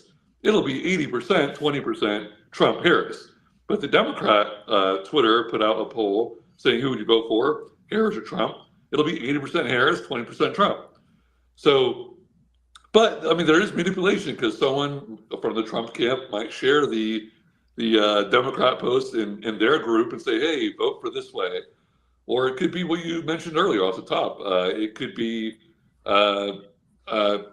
people just trying to make a point. I think maybe it's an online poll. It's not like serious. It's not like, oh, I am signing up to do this thing. It's a poll, so you can say whatever you want. Yeah. So the whole foundation of that, I don't really put a whole lot of weight into. But honestly, I'm not surprised. 20% is not a lot. I would honestly pick the over if I was kind of saying, like, if you set that up, you didn't tell me the percent, but you asked me, is it 20, over 20% or lower? I would have said over. Because I think a lot of people, given what has happened recently with ICE, for lack of a better term, killing a couple people. I said for lack of a better term, Michael. Hold on. There are many For better lack of a better terms than term. that, but go on. Okay. The Anyway, deaths in we all know Minnesota. what happened. We all know what happened. Anyway, so a lot of those followers probably feel like, well, there are people who literally die doing that. So they might feel like, well, yeah, sure, it should be much higher than 20%. So, not saying it should be, but I'm just saying, like the sentiment of the people that follow his page, I'm surprised it's not higher, honestly. Well, Okay. traditionally, Joe. we've seen, just to make that more relevant, you're right, Joe. It usually is. In polling, long before we had anything in Minnesota, we saw that consistently, and real polls, not online polls, but polls coming from Rasmussen, coming from Zogby, some of the bigger institutions. They've all been getting results of 30, 35% of the youth. So I would have expected it to be higher, but again, that's why it's indoctrination, because they're asking these young people, and we've seen this is something that is a trend with those that are 35 and under. That's an indoctrination of our youth. We never saw these kinds of numbers before. Okay. So Mike, I'm going to ask you this question. I'm going to turn this into a completely different direction. I am curious to know, what would it take for you to stand up to authority, like welcoming or inviting a fisticuff with the police, with the FBI, kind of what these people are saying they would do when they're online at home and they're tweeting out. But would you ever, or could you ever see yourself in a situation where you would be like, it's fisticuffs time. I'm throwing down the gloves. Let's go to work. I need to fight you now, no matter what. Is there ever, what would you make you stand up? And what is it? Well, sure. I mean, that's why the whole Second Amendment exists. It's when our government becomes so corrupt and dysfunctional, so oppressive, that the people have to speak up. Jefferson said that people should go out and rewrite the Constitution every 20 years, every generation, because they had a clear understanding that without the people forcing the government to be accountable, the government will become corrupt, and it has. What would it take if we saw that any president, any politician said, there's no more elections? That would be, you've violated the Constitution fundamentally and at its core, where they say, okay, we're going to remove the Second Amendment. And it's not a vote amongst the people, but it's just someone in elected office says, okay, it just doesn't exist anymore. That would be another condition.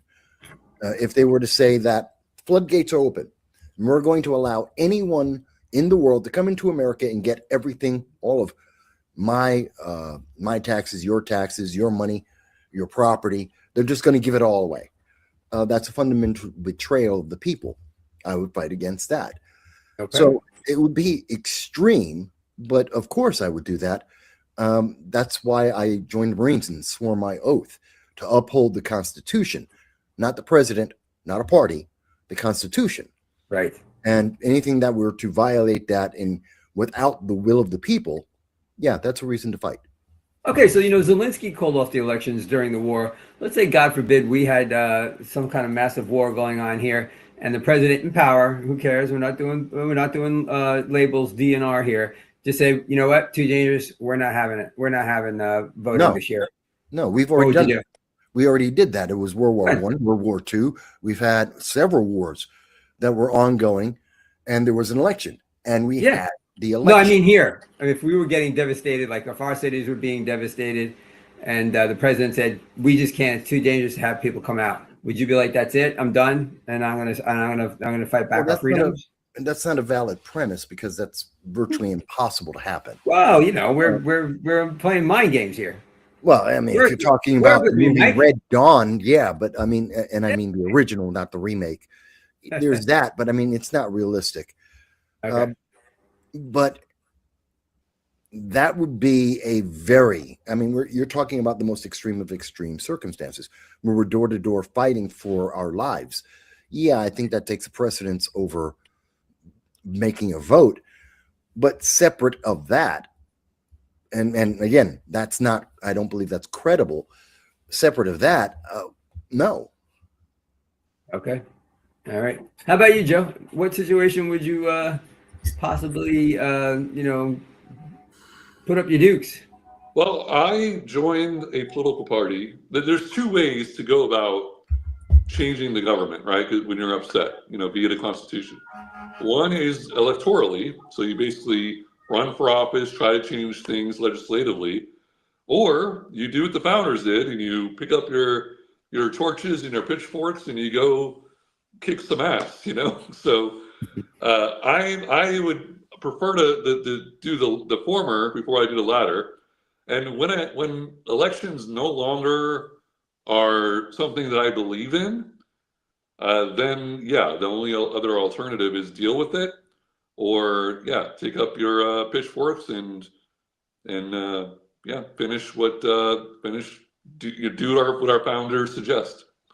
Yeah. When I was thinking about this this afternoon, I was thinking to defend my family. I mean, I always have this sort of image of the people marching down the street, and they're just wantonly firing at people and in their houses, and my girlfriend and I are standing by the window with our guns, and we're just firing away, defending the homeland, this house. That's always the way I think of it. At that point, sooner or later you would just have to do something like that. Yeah, and as long as they don't cancel elections, then I know I'm voting out for whoever decided to march troops down my street. Okay. All right. I don't care who it is. I don't care what letter is next to the name. I don't care if it's a libertarian. I am voting that person out that put troops on my street. Yeah. Well, There's mind game.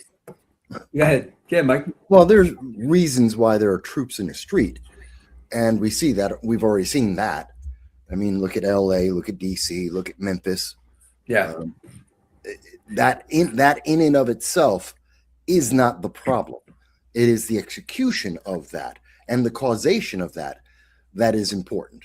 Now, if you're saying without various international cartels and gangs that are endangering the lives of American citizens, if we're talking about rampant, unaddressed crime and violent crime in particular, that isn't being addressed at the local or state level, if we're saying absent of those kinds of factors, that it's just randomly, just because out of the blue, we're going to send in troops into, I don't know, Wichita, Kansas, just because it's Wichita, Kansas, that's a very different thing than going after MS-13 in California, Tren de Aragua in Aurora, Colorado, or illegal aliens in Minneapolis. Very different situations. Or even in DC, going after the gangs that were killing people and going around carjacking people every day. Very different situation. So that is a big caveat. Yeah, I have a problem, with. I kind of feel that the federal government should stay out of a lot of things that Trump has sent the troops into, because the people voted for that ineffective governor, and the people and mayor, right? And the people have to vote that person out. If they don't like the crime in their streets, the next time there's an election, you need to move that person along. That's the whole idea of the system that we have. Right. And I don't like to me, the federal government should pretty much stay. It's way too strong, and it pretty much should stay out of the state's business on almost every single level. No, because that's not what the Constitution says. That's not the function of the government, is to do that which we cannot do ourselves. I believe that's from Benjamin Franklin. And one of the most important things, and the first and primary purpose of any government, I don't care what type of government it is, its first priority and purpose is to protect the people. Protect the people from things they cannot protect themselves from. Mm-hmm. So yes, I agree. And I think it's this year, California will be picking a new governor. Should it be Gavin Newsom? Absolutely not. He should be voted out. And in fact, he's term limit out. But what if it was 2 more years to go? Should the people suffer for 2 more years? In D.C., Mayor Bowser, I believe this year she's up for re-election. If it was 2 more years, should people continue to have that as the murder capital of the United States, with people being carjacked every single day when it's not necessary? And by the way, DC, I know, is a little different because it's not the property of the United States, or rather it is a property of the United States. It's not actual state. Right. But that being a little different. But again, how much suffering must the people go through? And I'm talking about violent, physical, death, suffering, before the federal government, who has the mandate to protect the people, before it takes action, which is allowed by the Constitution and many other laws. Now, again, it has to be very specific, but it is allowed. So I think that's something that it's not as easy as never or no. It's let's be very sure about the conditions and the circumstances and the length of time. What's the mission there? I think that's very important. Okay, so I'll agree with you there, and I'll say, if you don't think, I'll have the caveat with, if you don't think the reason for having those troops there is, meets your criteria, then vote for the person out who put those troops there. Mm-hmm.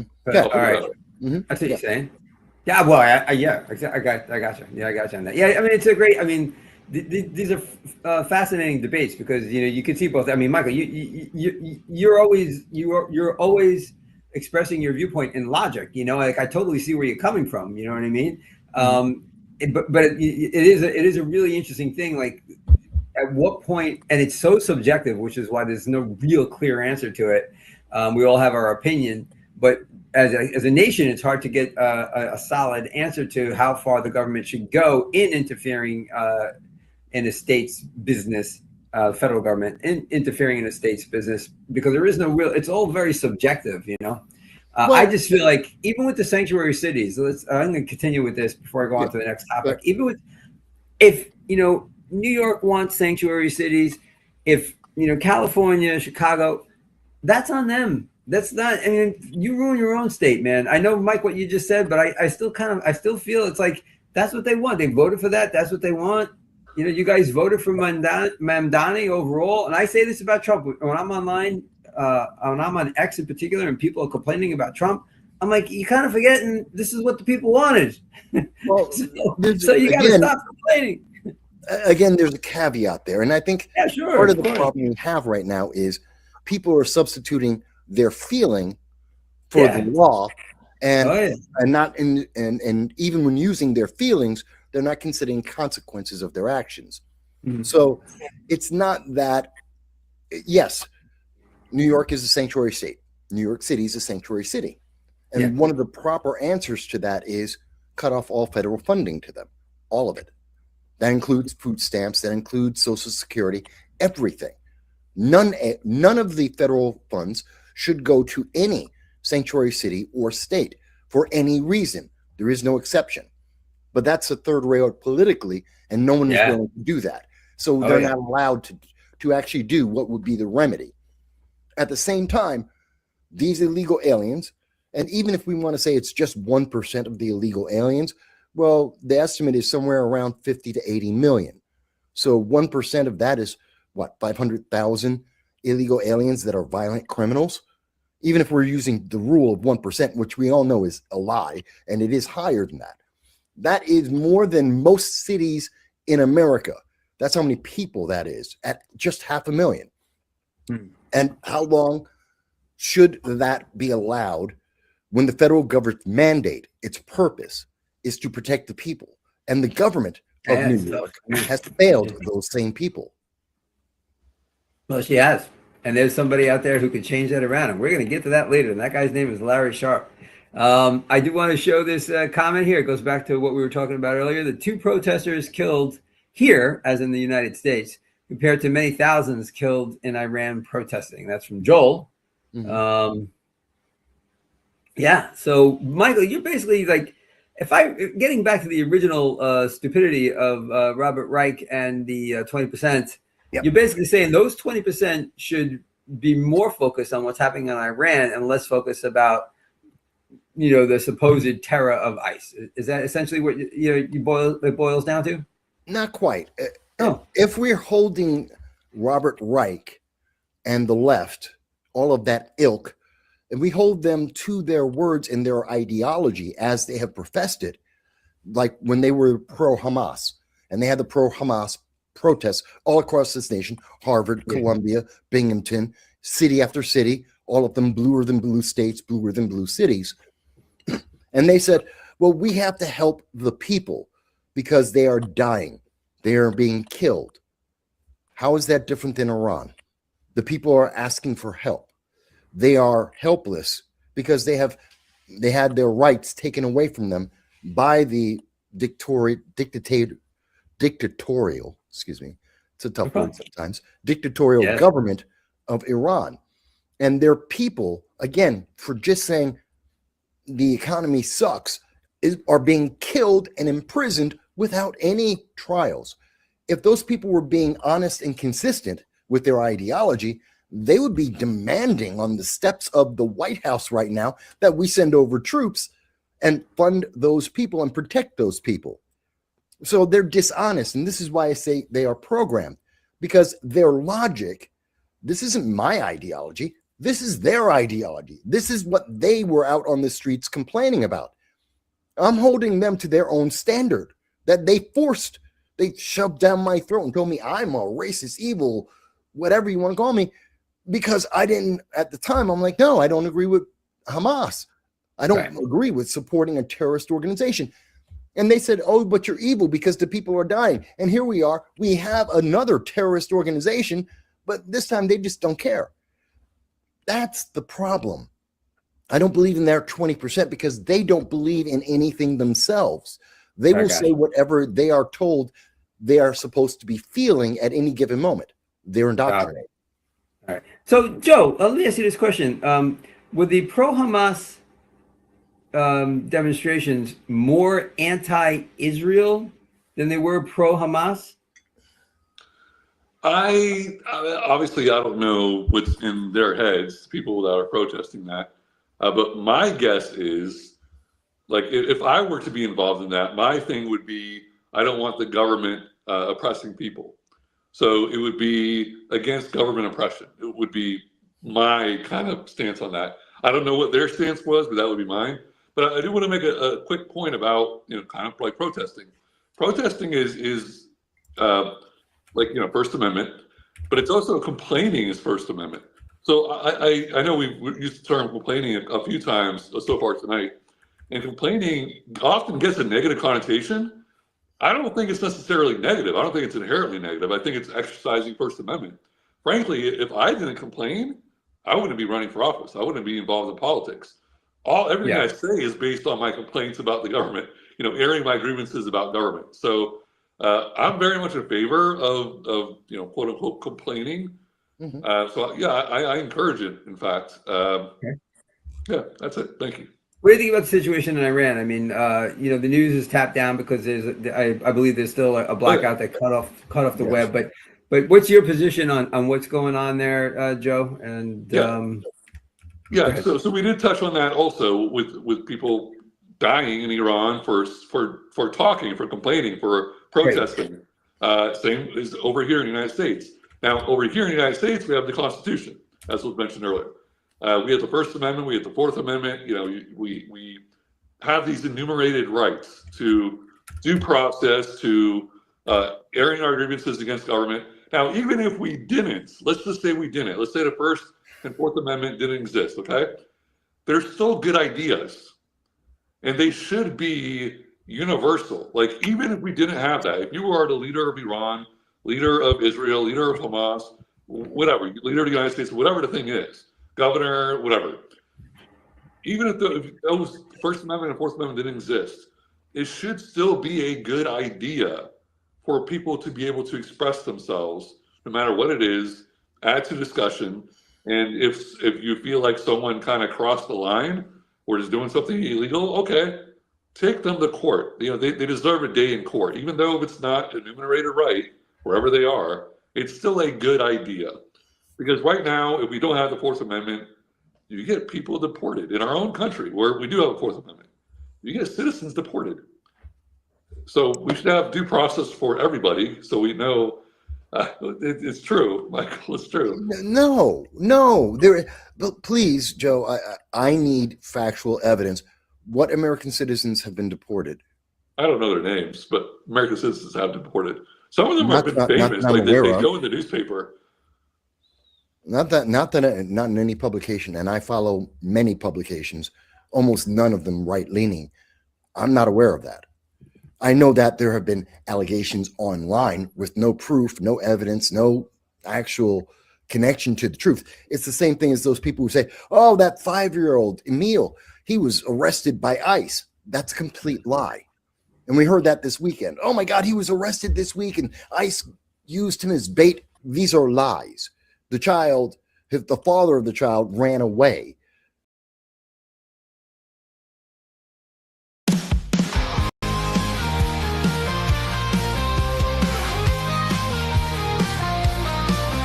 There's a dragon on the wire, breathing digital flames. No sound bites allowed is the name of his game. With a coffee in one hand and his puppy on his lap, cigarettes curling, smoking his political trap. Michael Vass roars through the screen, he flies, painting red and blue skies with his fiery cry. He's the world's watchdog, calling out the bluff. Right-wing swagger, but his heart's pretty tough.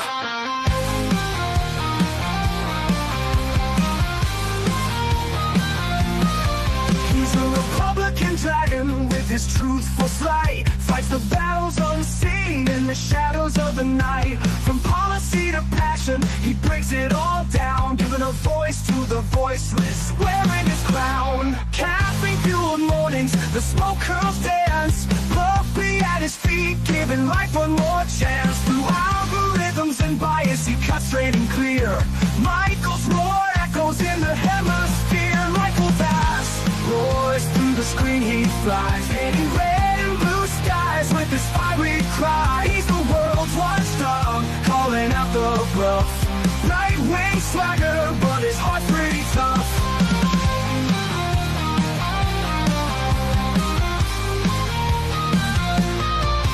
No sound bites allowed is his ultimate creed. A dragon's perspective where facts are the seed. Standing tall on his battlefield of thoughts, guarding the truth that others forgot.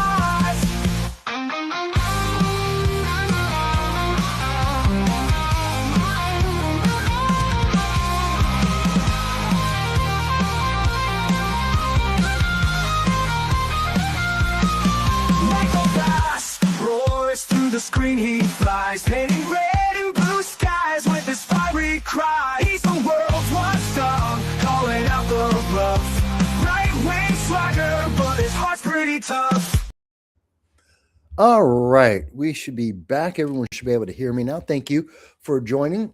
This is Michael Voss, the Political Dragon, here in our offices in the Bronx, New York. It is February 8th. It is currently 5:33.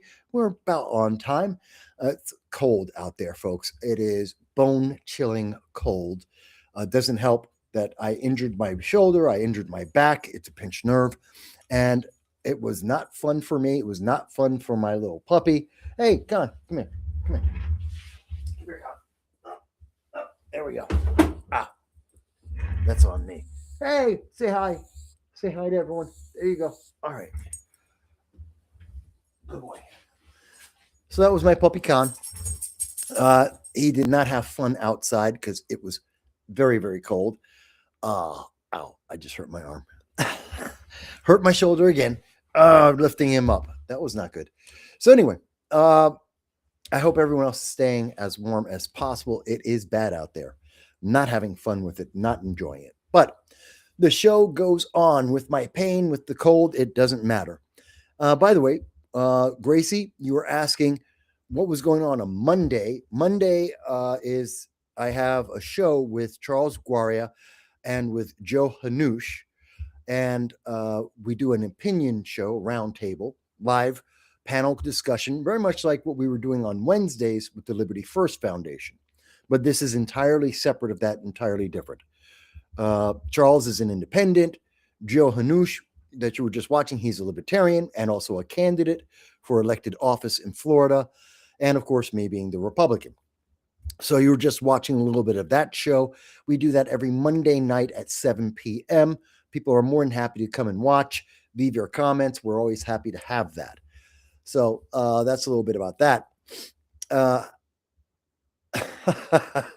So Gracie has to say, she gives me credit because I had to sit and listen to people. Joe is not a Democrat. He's a libertarian. Now, there's very big differences between libertarians. Some are more left-leaning, some are more right-leaning, some are completely anarchist out there. So there's a little bit of everything in the Libertarian Party.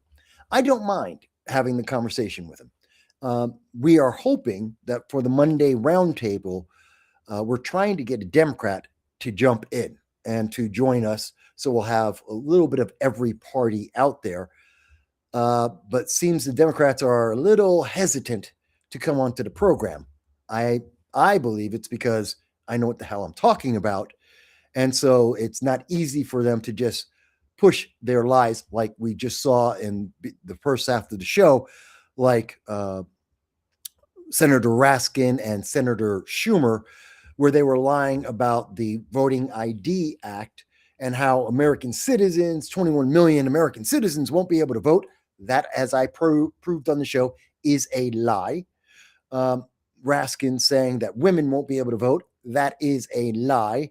And we see on social media, Facebook in particular, a bunch of groups that are trying to tell you that, oh, you have to have a passport and your birth certificate to be able to vote. That is a lie. Demonstrable, proven lies. And we proved it, showing you the exact wording. And I will show you at the end of the show. You can go into the description. You'll have a link to congress.gov, and you'll be able to read the entire bill as I have and know that they are lying to you. They're fear-mongering so that you will vote Democrat in the 2026 midterm elections rather than actually paying attention to the details. They want to just lie to you and fear-monger, and it's upsetting to me. But that's why I do this. He may sound like a Democrat. He isn't. But again, some libertarians are more left-leaning than others. Some are more right-leaning. So you do get that difference there.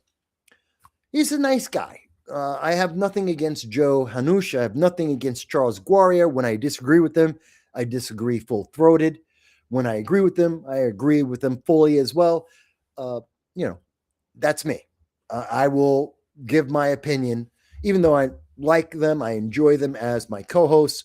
But sometimes when we disagree, I just have to call it out. And I give them the reason why, just like I do here on this program. So I hope you will check that out. Also, I should mention that in March, I will be having a program on BronxNet Community TV. I do have Larry Sharp, governor candidate Larry Sharp will be joining me. We are looking for a Democrat for that program, as well as I have a conservative in mind. I'm waiting for confirmation so that we can review the Trump administration to date. What have they gotten correct? What have they gotten wrong? And how will this affect America going forward? So it's going to be looking at the last entire year and 2 months of the Trump administration, pros and cons and impact. And that should be very good. That'll be coming out in March. I also have 2 shows that I did with the radically conservative BronxNet Community TV show. And we'll be hearing about that in a little bit when I can show you a little more information. So that's some things that are coming up on with me out and doing shows. And if there is any left-leaning organization that does any kind of show, political debate, I'll be happy to show up. Just invite me. I will go. If it's anywhere in the country, I will go. If you need to, pay for my plane ticket, pay for my hotel room, and I will show up anywhere in the nation to debate any Democrat, any Democratic organization, any camp, anytime. Just let me know. I will show up. So that being said, I wanted to continue the show. We don't have a whole lot more to go forward with because we're getting close to the Super Bowl. I know people will be switching off anyway. So I'm just going to go right into, by the way, please like, share, subscribe. especially subscribe. We're at 1,800 subscribers. We want to get to 5,000 in 2026. I'm not looking to become bigger than Markiplier. I'm not trying to get as big as Nerdrotic or Steven Crowder. I'd like to be as big as Hardlens Media. Yes, Kit Cabello, I want to give you some competition, but I can only do that if everybody can just subscribe. That's all I need to ask for. That being said, let's talk about what happened in New York. We see that on February 2nd, Kathy Hochul, the current governor of New York, who is not well liked by Democrats or anyone else for that matter, she announced that police will no longer cooperate with ICE and Border Patrol. That is insurrectionist. She is literally breaking the law, federal law. That is criminal action. She should be arrested. Now, I know some people, Democrats, will say, no, I like Kathy Hochul. I've never actually heard a Democrat say that they like Kathy Hochul, that she's done a good job as governor of New York. I have not heard even one Democrat ever say that to me. I'm sure some will say it just because she's a Democrat. So, they're Democrats. She's a Democrat. She must be good. She's not. Empirically, if we look at everything she has done and how much money and damage has happened in New York State, she's not good at all. But it is a bluer than blue state. Now, she's come out and said that New York State will not work with ICE. They will not work with Border Patrol. And I have to say to you, what the hell is she trying to do? She's trying to start a war. It's very much like what she said on Martin Luther King's birthday, the celebration of his birthday, when she went into a black church and lied and said that ICE and Border Patrol went in and lined up all the brown-skinned people or the black-skinned people and hauled them away without any charges, without any reason. She's a liar. And I showed you on this program that what in fact happened was in September of 2024. And she knew, as we saw from the body cam video from Syracuse.com showing us the actual body cam video. And we know that it was IRS, it was the Department of Homeland Security, it was ICE and Border Patrol that went in to do a raid, a sting operation of a factory in upstate New York that was in Clay, New York, that had 134 out of 225 employees that were committing fraud, Social Security fraud. And that video showed us that there were no black people that were lined up. It was only illegal aliens that had no proof of identity, that admitted that when challenged that they were not American citizens, and they were arrested and deported. That's just the evidence. And we showed you that proof. You can see that video later. So what she is trying to do, Kathy Hochul, is she is giving New York a sanctuary city status, sanctuary state status. She is breaking immigration law. She is actively inviting more illegal aliens to come into New York, which we can't afford. We already know, according to Zoran Mandami, that we have spent some $12 billion taking care of illegal aliens from the Biden-Harris administration. And that has broken New York State. It has broken New York City. We cannot afford it. We don't have the resources to take care of those illegal aliens and American citizens. We cannot do it. We kicked American citizens out of shelters to put illegal aliens into 3- and 4-star hotels. That is a fact. It is empirical. It is not an opinion. And Kathy Hochul wants more of that. She wants more illegal aliens living off of the taxes of American citizens. She wants to put them in hotels. She wants them to live better than you as an American citizen, even if you're in poverty. That is unacceptable. And she wants to create a tension between law-abiding American citizens who voted to have illegal aliens mass deported, not just the criminal, not the violent criminal ones, but all illegal aliens in America to be mass deported. That's what we voted for. And she doesn't like that. She wants to have open borders. She wants to see New York turn into Minnesota. She wants the far left, which this state has many, many, many far left Antifa, BLM types in our state. And she wants them fighting in the streets with law enforcement. And here's one of the big problems.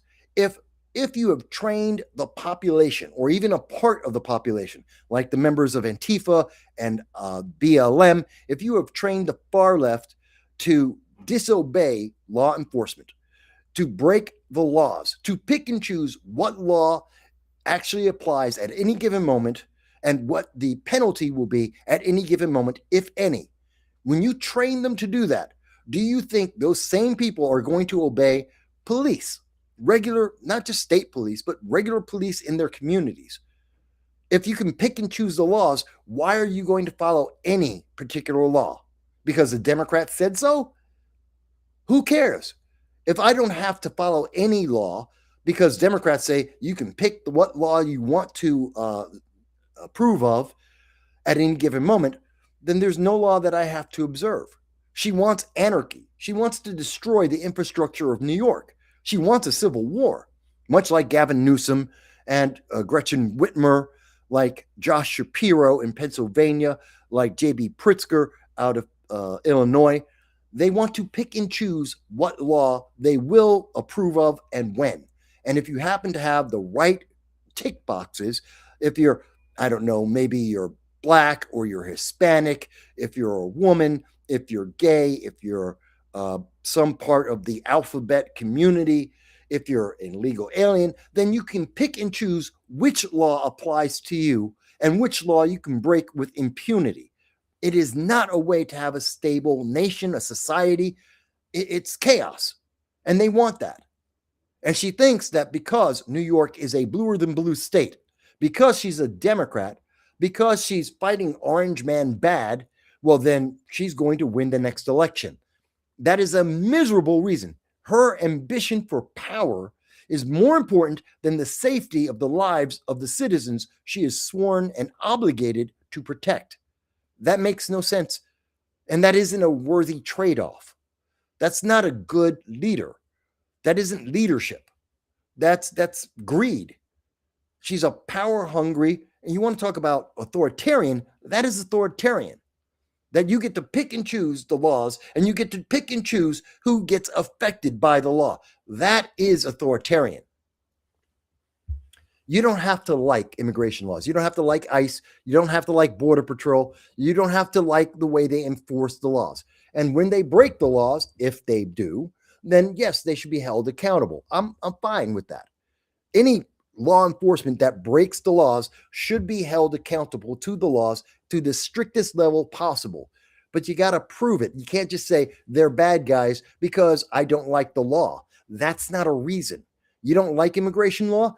Go to your congressman, go to your senator, ask them to write a new law because the Democrats wrote the current law, the law that's being enforced right now, or the law that actually Kathy Hochul and Gavin Newsom and the rest are ignoring is Democrat law, voted for by Democrats, written by Democrats, and enforced by Obama, Barack Obama. So they can't tell me, well, it's all just Republican. It's not.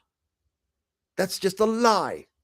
And they count on the fact that you don't pay attention and you don't remember the history to be able to use this against you and to be able to manipulate you to do what they want.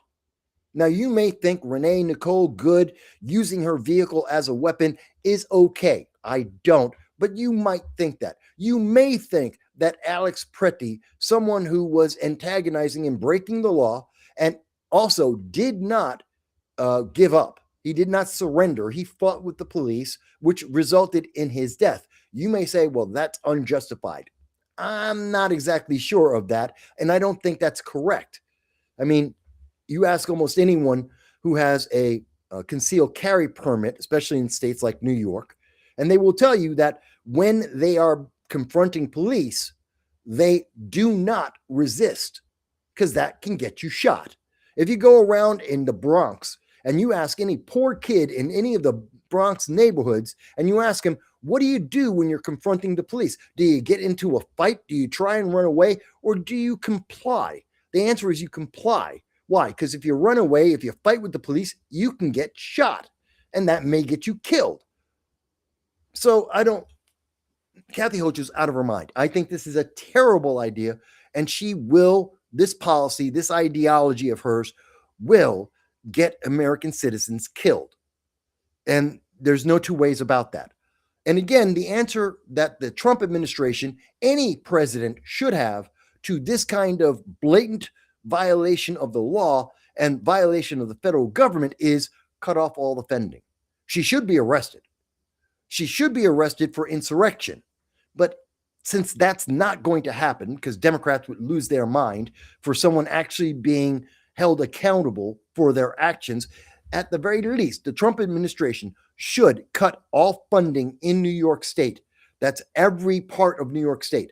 And no one, no city government, no state, no county, none of it, no town would get any federal funding for anything.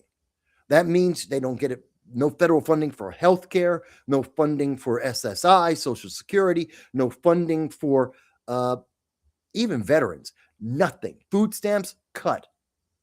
You don't get to have any of that, any money that comes from the federal government, which in New York State, I believe it's about 58% of the budget of New York State comes from the federal government, because New York State is in absolute debt. And people are escaping this city and this state on as fast as they can. We lose 250,000 people per year for the last decade, actually a little bit more. So yeah, we have a big, massive problem. And what she's asking for is to have an even bigger problem. Because if New York State is cut off from federal funding, as we should be, in response to us being a sanctuary state and having sanctuary cities, then the answer should be we get no money. And if we don't get that from the federal government, the entire state shuts down overnight. I am not kidding about that. That is a fact. Ask Letitia James. She will tell you. If New York State were to be cut off from federal funding, all federal funding, the state would collapse overnight, because New York State cannot survive without taxes from every other state in the entire nation. And Kathy Hochul knows it. This is her challenge, not to Donald Trump. It's a challenge to the federal government. It's a challenge to our republic, our constitutional republic. She's trying.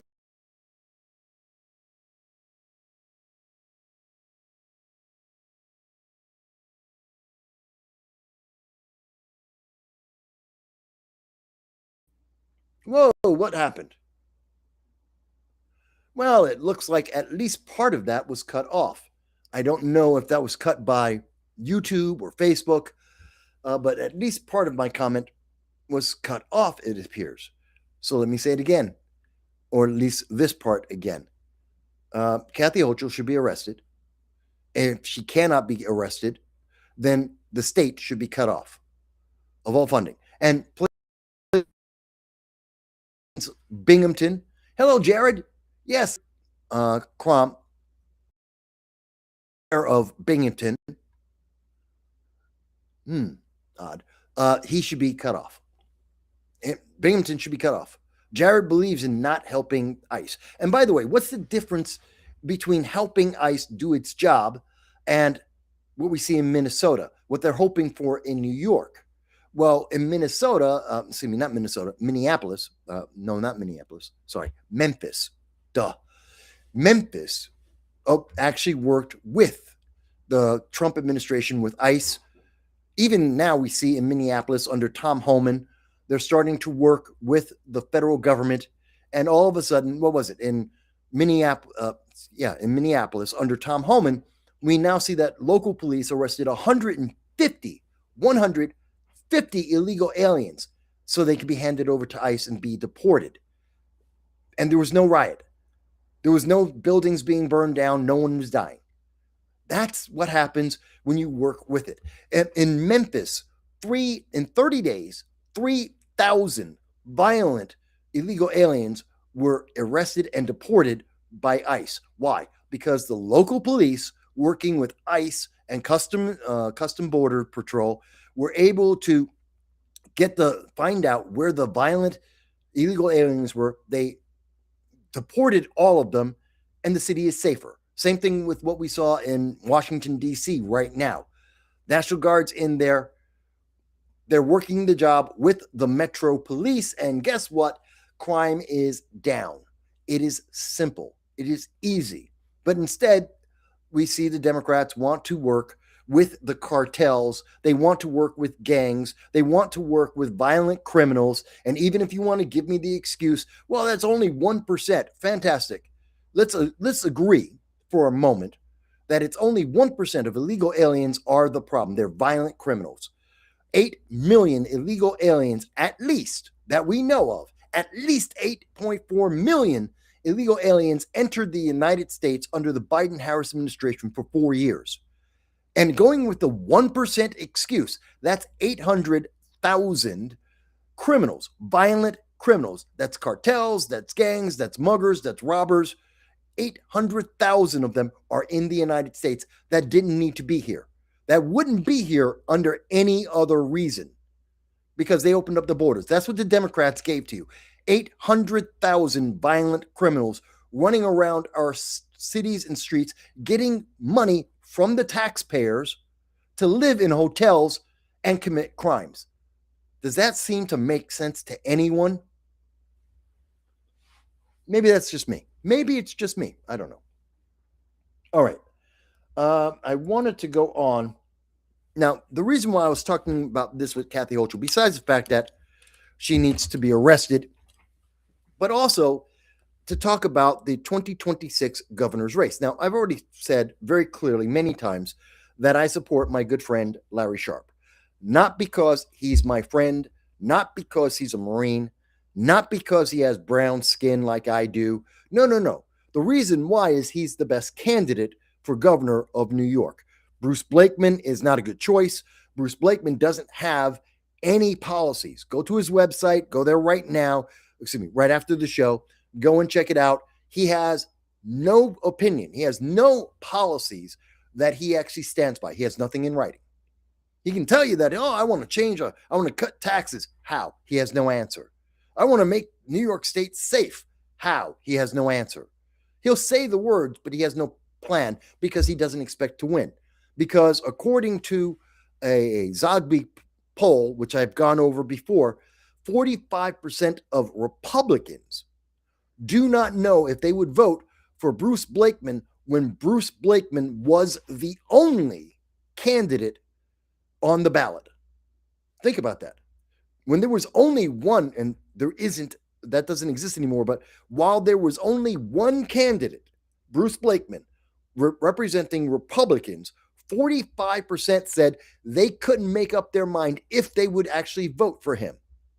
Bruce Blakeman's not a choice. Not. By the way, the reason why I say he was at one point the only Republican, it's because Larry Sharpe is trying to get onto the Republican ballot. And on Tuesday, he may or may not find out if the Republican Party will allow him on, or if he has to get the petitions to be able to become a candidate. And I think that if he were to become a candidate, he will win the Republican nomination and he will beat Kathy Hochul. But I say all of that because Kathy Hochul is in trouble. Kathy Hochul could lose, and it's not because of Larry Sharpe. It's not because of Bruce Blakeman.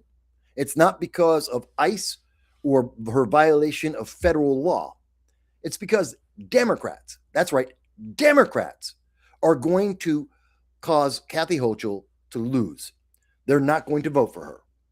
And what I'm talking about is, as you can see here, this is from City and State New York, which is a leftist publication. And they themselves are the ones putting out this article that the Brooklyn Democratic Party, let me say again, the Brooklyn Democrat Party, which represents somewhere between 1 and 1.3 million registered Democrats. 1 to 1.3 million registered Democrats, and they are not going to vote for Kathy Hochul. Kathy Hochul decided to play the woman card again, and she has picked a a black woman, the former city council speaker of New York. That's Adrienne Adams. She picked Adrienne Adams to replace the traitorous Antonio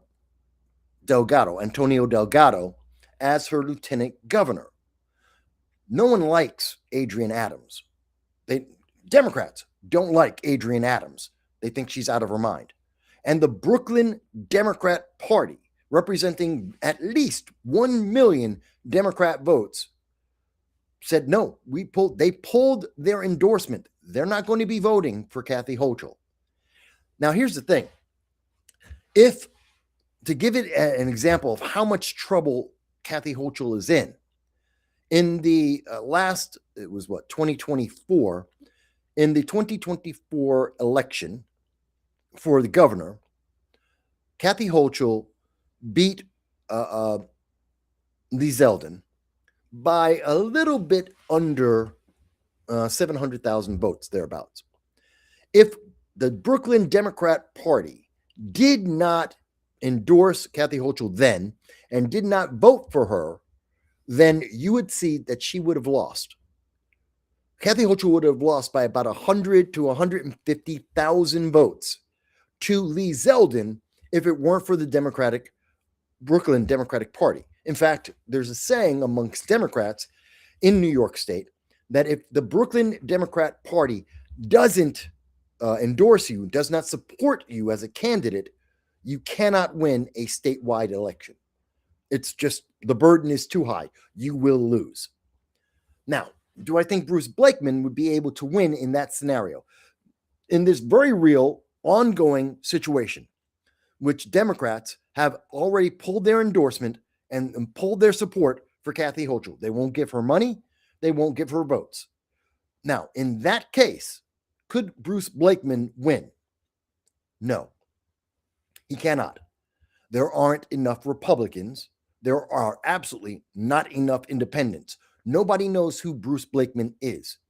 He's gone to 5 out of 62 counties in New York. He's visited 5. That's it. No one upstate knows who Bruce Blakeman is. No one upstate cares who Bruce Blakeman is. Yes, he's in charge of Nassau County. Who cares? If you're in Broome County, if you're in Cortland County, if you're in Oneida, you don't care about what happens in Nassau County. It's unimportant. And Bruce Blakeman hasn't gone to any of central New York. He hasn't gone to the southern tier. He hasn't gone to the western counties in New York State, the northern counties in New York State. He hasn't gone to any of them to talk to anyone. They don't care about him. He doesn't care about them. He hasn't given them any reason, any of the people there, a reason to vote for him. So therefore, I think you could see Bruce Blakeman come in somewhere around 17 to 36%. That's it. That's in the best case scenario, he gets 36%. In the worst case scenario, he could actually get less than 17% of votes in New York State. He's going to lose no matter what. Kathy Hochul could still win if Bruce Blakeman is the candidate, because Bruce Blakeman isn't known by over 30% of whichever party you pick, Democrats, independents, libertarians, conservatives, even if you're talking about Republicans, 30% of New York does not know who Bruce Blakeman is. They don't know his name. They know nothing about him. And even the Republicans who do know his name, about half of them, do not want him as the candidate. That's a problem. That's a massive, intense problem. So even if the Democratic Party of Brooklyn does not, and they have pulled their endorsement, Kathy Hochul could still win against Bruce Blakeman. That's not true of Larry Sharpe. That isn't the case with Larry Sharpe. So that does make a huge, huge difference.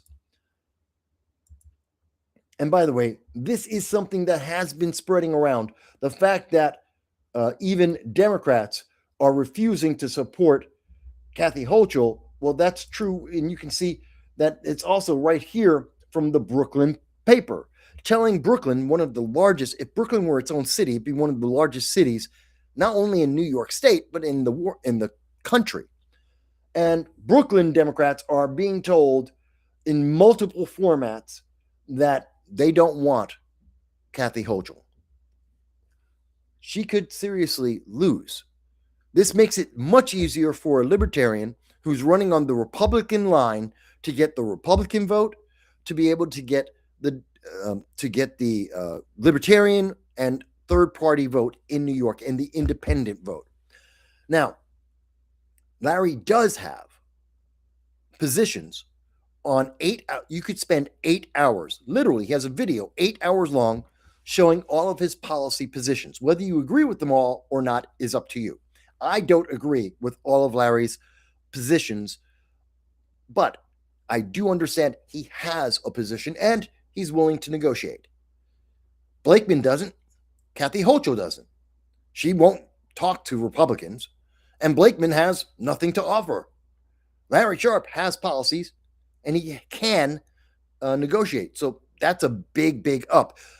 Larry Sharpe is known all throughout upstate New York and the rest of the state. He's actually visited every single county, all 62 counties of New York State, for 8 years in a row.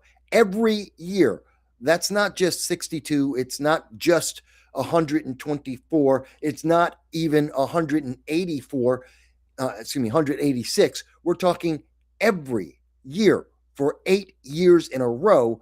Larry Sharpe has visited every county in New York State. He is known. Blakeman isn't. Just makes it simple. But I really think it's important that we see even Democrats, even the ones that don't like ICE, even the ones that hate immigration law, even the ones that think that having criminals in our country that are supported by American citizen taxes, even those people do not want to vote for Kathy Hochul. That tells you how bad she is. It's amazing. But the mainstream media isn't covering this story. The mainstream media doesn't want to talk about this story. This is from February 4th. And you're not hearing ABC News, you're not hearing CNN, you're not hearing MS Now, you're not hearing the New York Times talk about the fact that Kathy Hochul is very likely going to lose, that she has lost one of the main major supports for Democrats in a statewide election. They don't want you to know the truth. And again, I'm not just making this up. I'm showing you the evidence. I'm letting you see for yourself that this is a fact. It's not a Republican opinion. It's not my opinion. It's not a if or a maybe or a wish. This is a fact that you aren't being told about because you aren't supposed to know. You're supposed to still believe that Democrats are going to win in New York State, that every Democrat, all the Democrat parties support everything that Kathy Hochul has said. And that is a lie. They are lying to you, a lie of omission. They just won't tell you. This should be national news. It's not. Because if it was national news, in California, Gavin Newsom would be in trouble. Because in Illinois, J.B. Pritzker and Brandon Johnson, the mayor of Chicago, would be in trouble. Mayor Wu up in Boston, she's already in trouble. But you would see more Democrats defecting from the Democrat Party nominees in race after race across this country. They will not tell you this because they want you to believe the lie that Democrats are unified in their belief. They are not. But that's something that I noticed here. Let me see. And I suppose this is the last thing that I'll cover. And I know we're going to see that the Super Bowl will be starting very soon. So I just want to end on some Second Amendment issues and stories.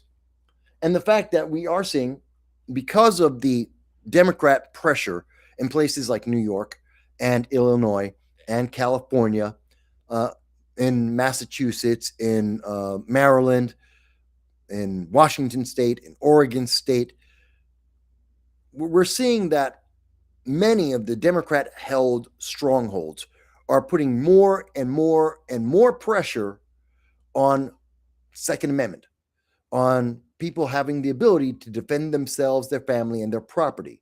They are trying to actually find a way to infringe on a right that is without infringement, that you cannot infringe upon. And that has led to some companies closing down. Now, the thing that I find is interesting, though, is you're going to hear that gun sales declined 3.4% in December.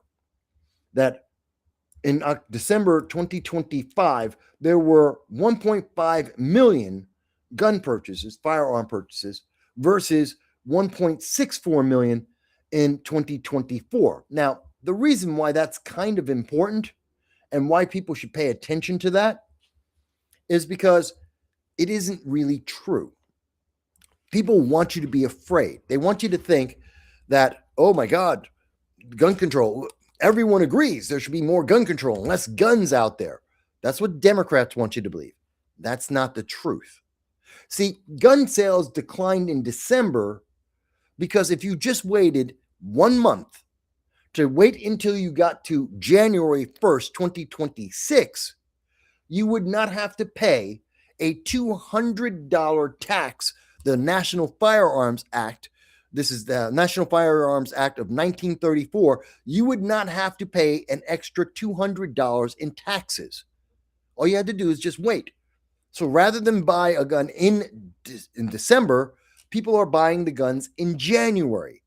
And we know that's a fact because over 150,000 people on January 1st, New Year's Day, 150,000 firearm owners bought a gun. That is more than the difference between December and December and in 2025 and December 2024. That's the difference. The difference between how many people bought a gun in December in 2024 and 2025 is 150,000 firearms, which was bought on January 1st, which means people just delayed their purchase because it saved them money. Makes sense to me. Why wouldn't you do that? But you're going to hear the left say, well, it's because people believe in gun control. No. They're going to say that guns are dangerous. No. That the American people agree. No. That's not true at all. In no way, shape, or form is that true. But they will try and spread this lie. And I think it's something that we should call out. Mind you, there are smaller gun companies that make modified firearms like the M9, the M14, the M4, no, actually the M14, I've been around and reading too many Democrat articles. It's the AR9, the AR10, and the AR14. Many of these modifiers, individuals who, firearm companies that modify these weapons, they've gone out of business because that's exactly what the Democrats are trying to target and to prevent. That's not a good thing for the economy. That's not good for gun owners. It's not good for the Second Amendment, which they are trying to destroy, based on the lie that guns are dangerous. 3 million people a year are saved because of firearms. Do you know how I know that number? Because I'm quoting the number from the federal government. That's not a number that I made up. It's 3 million people a year are saved by owning a firearm. That's women predominantly who are saved from sexual assaults and other violence, are saved because they own a firearm. You know how I know that number? Because it came from the Barack Obama administration. That's right. The White House under Barack Obama did a survey, a national survey, and found out that even though the news media doesn't like to tell you how many times lives are saved because someone owns a firearm, the actual number, if the federal government were to actually do their work, do their job, and they did in 2013, the answer is 3 million people are saved. 3 million. I don't know. I think it's important to know the truth. Again, that's from the White House. That's from the Obama White House. By the way, every Democrat who says guns are dangerous, they all know this. They know this evidence. They know it exists. Their teams have done the research. They have the talking points. They know for a fact that Democrats proved owning a firearm saves lives. They know this. They just don't want to tell you. They want you to forget. They pretend like there's no evidence. Oh, there's no way to prove that. Well, the Obama administration already did prove it. So what are you talking about? Oh, no one's ever done that study. The White House did in 2013. Thank the Obama administration for that. They didn't get the number they expected. They didn't get the proof that they wanted. In fact, they found out the opposite. They found out what every gun owner has been saying, and that includes Democrats, that includes independents, and yes, that includes Republicans. They found out the exact opposite than what they tell the American people every day. I think that's kind of important. And we've covered this for years. Years we've covered these kinds of things, but they don't like to admit it. So let me take a second here before I let you guys go for the Super Bowl. We did get another comment that comes from Gracie. And Gracie says, I've been getting a lot of Blakeman stuff lately. It keeps popping up on my FB feed, or Facebook, and never asked for it. It's because he's advertising. He's taking every dollar he can get, and he's trying to convince anyone and everyone to give him money. He has donations that he has taken, not donations for him being governor. And since he announced that he's running for governor, he's only been able to raise $250,000. That's it. $250,000. He can't even get matching funds from the money that was given to him from New Yorkers. That's how little support he has. To give you a comparison, the day that Elise Stefanik, who I have met, and I've talked about that before, Elise Stefanik, when she announced that she was going to run for governor, she had $2 million in donations in hand. $2 million. Blakeman, after 40 days of being the nominee, the only Republican nominee at that time, raised $250,000 and could not get matching funds. Still can't. That tells you something. So Blakeman has taken money from his campaign as Nassau County executive, and he's using that money that people in Long Island gave him to run for Nassau County. He took that money and now he's using it to run for governor, which violates his promise. By the way, I'm really upset about that. I called out and do call out Kirsten Gillibrand because she did a bait and switch. In 2020, she promised, 2018, she promised that if she won as senator, she was running for Senate to get reelected, and she promised people of New York State on TV that in an interview that if she won, she would not be seeking the presidency. She would not run as a candidate for the presidency because she was just elected to the Senate. As it turns out, exactly 1 month after winning the Senate race for New York as the junior senator of New York, she instantly, 1 month later, turned around and announced that she was running for the presidency of 2020.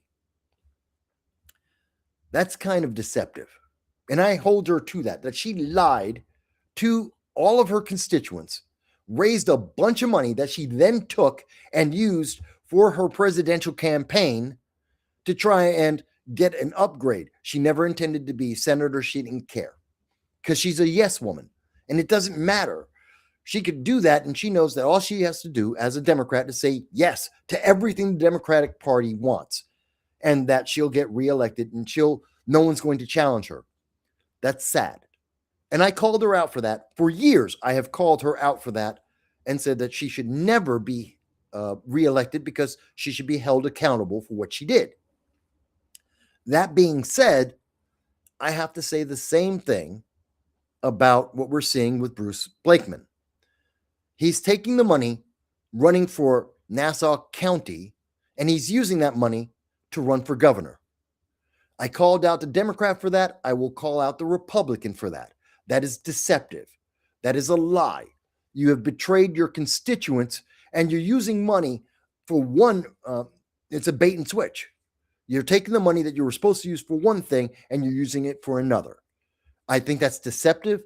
I think it's immoral. It's unethical, in my opinion. It is legal.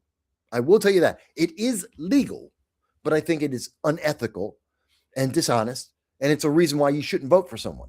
Yet another reason why I can't vote for Bruce Blakeman. He did the same thing that Kirsten Gillibrand did. I denounced her for this. I said she should never be reelected because of that, and I have to say the same thing about Bruce Blakeman. I do not bend my morals, nor do I bend my positions based on someone's party affiliation. Am I a Republican? Yes, I am. But Blakeman did the same thing that I was pissed off about from a Democrat, Kirsten Gillibrand. I blamed her and I held her accountable. I cannot forget to do the same thing to Bruce Blakeman. He has done the same unethical, immoral action. And if I'm going to call out the left for it, I will call out the right for it when they do it too. That's just the way I am. Maybe people will disagree, but I don't play favorites. If you've done something that is bad for America, if you've lied to your constituents, I will call out that candidate for doing that, regardless of their political party, regardless of what my political party is. I'm a man of my word. Let me see here. Gracie says, if I remember correctly, Obama said the same thing on Oprah many years ago. I don't remember. Now you're challenging my memory. We're talking about 2007 when Barack Obama was on with Oprah, and he was a senator, junior senator for Illinois. And he had no qualifications for president. And as much as people want to say he was the greatest president ever, he had no qualifications. And he had many lies that he told the American people. But going back to 2007, without checking any data, I do not recall what he said when he was interviewed by Oprah. So I can't say for sure. You probably are correct, but I don't know for sure. And so what I believe is correct, he may have said that. And if he did, I'm pretty sure that I had said at that time, because I was doing political commentary then. That was about 20 years ago. So yeah, I was doing political commentary at the time, very early in my career. I'm pretty sure I would have pointed out and said that Barack Obama, for that reason, among many, many others, should not be elected nor reelected. I don't know if I did say that then. It would have been the first year or two that I was doing political commentary. So I may have said it. I know I had many other reasons why I thought Barack Obama was a terrible choice for president, and I was right. And I've been proven right, looking at his international policies, his impact on America, the Obamacare that he has placed upon American citizens' backs that have really hurt this entire nation, and healthcare overall. Yeah, there was a lot of reasons. I don't know if I counted that as one of them. Okay. Yeah, I know. I heard you. Sorry, talking to family. So, that being said, I think I've covered actually everything that I wanted to cover today before the Super Bowl. Look at that. 15 minutes before the Super Bowl. Am I good? I told you I'd do a little bit shorter show. I promised. I live up to my promises. And also, I'm still in pain. My shoulder's still out. My back took my dog down, had to carry him outside, and that did not help my shoulder at all. Monday, I do expect to be on with Charles Guaria, and we will be simulcasting the Monday Opinion Roundtable. And I hope that'll be good. Maybe the Democrat will show up. That'll be even more fun, I think, to be able to debate with a Democrat about some of the issues out there. We do have 2 other events coming up in February. I'll tell you more about them soon. Folks, if you found this entertaining, interesting, whatever you may think, if you stayed with us, if you made it more than 5 minutes through the show, please hit the like button, hit the subscribe button more than anything else. Help us get to 5,000 subscribers. Not asking for the moon, not asking for the stars. Just want to get to 5,000 and that'll be fine. Hang on. What's up? Just so they can see. Oh, yeah. Oh, hi. Hi. What's up? Yes, I love you too. Hey, take a look. We got people. Say hi. Hi. Say hi. Hi. No, not me. Look into the camera. No? Okay. Hang on. In my jacket. Okay. Yeah, that's my dog just letting me know he needs to go outside. Yes, Gracie, I will feel better soon. I'm almost healed. A couple more days, I think I'll be fine. It's just still tweaking. I'm just watching the TPUSA. Oh, right. Wait a minute, that would be halftime. The game's not on now, is it? Okay. Okay, I hope everyone enjoys. I'm probably going to watch the commercials after when they put out the commercials of the Super Bowl. I'll watch that. I'm not going to watch the Super Bowl. I don't care which team it is. But I hope if you have a team, your team wins, whatever it is. If it were the Giants, it would be the right team. Giants aren't in the Super Bowl as far as I can remember, so I don't care. But we'll see. And yes, it is Khan. No, it's Khan. Yes, it's actually Khan as in Genghis Khan. Not like the movie in Star Trek. No, that's silly. No, it's Genghis Khan. Khan. All right. So with that said, folks, I'm going to let you go. I look forward to all of your comments about anything that we've spoken about, whether you agree, you disagree. I'm happy to hear your voices, unless you're going to tell me I'm old, I'm ugly, or something stupid like that. I don't care. But if it's anything substantive, I'm looking forward to hearing your comments. I'll talk to you again soon. Remember, stay warm. Please stay warm. Please donate to things like the Jericho Project to help our homeless, because obviously, as a fact, Zoran Mandami is not going to do it.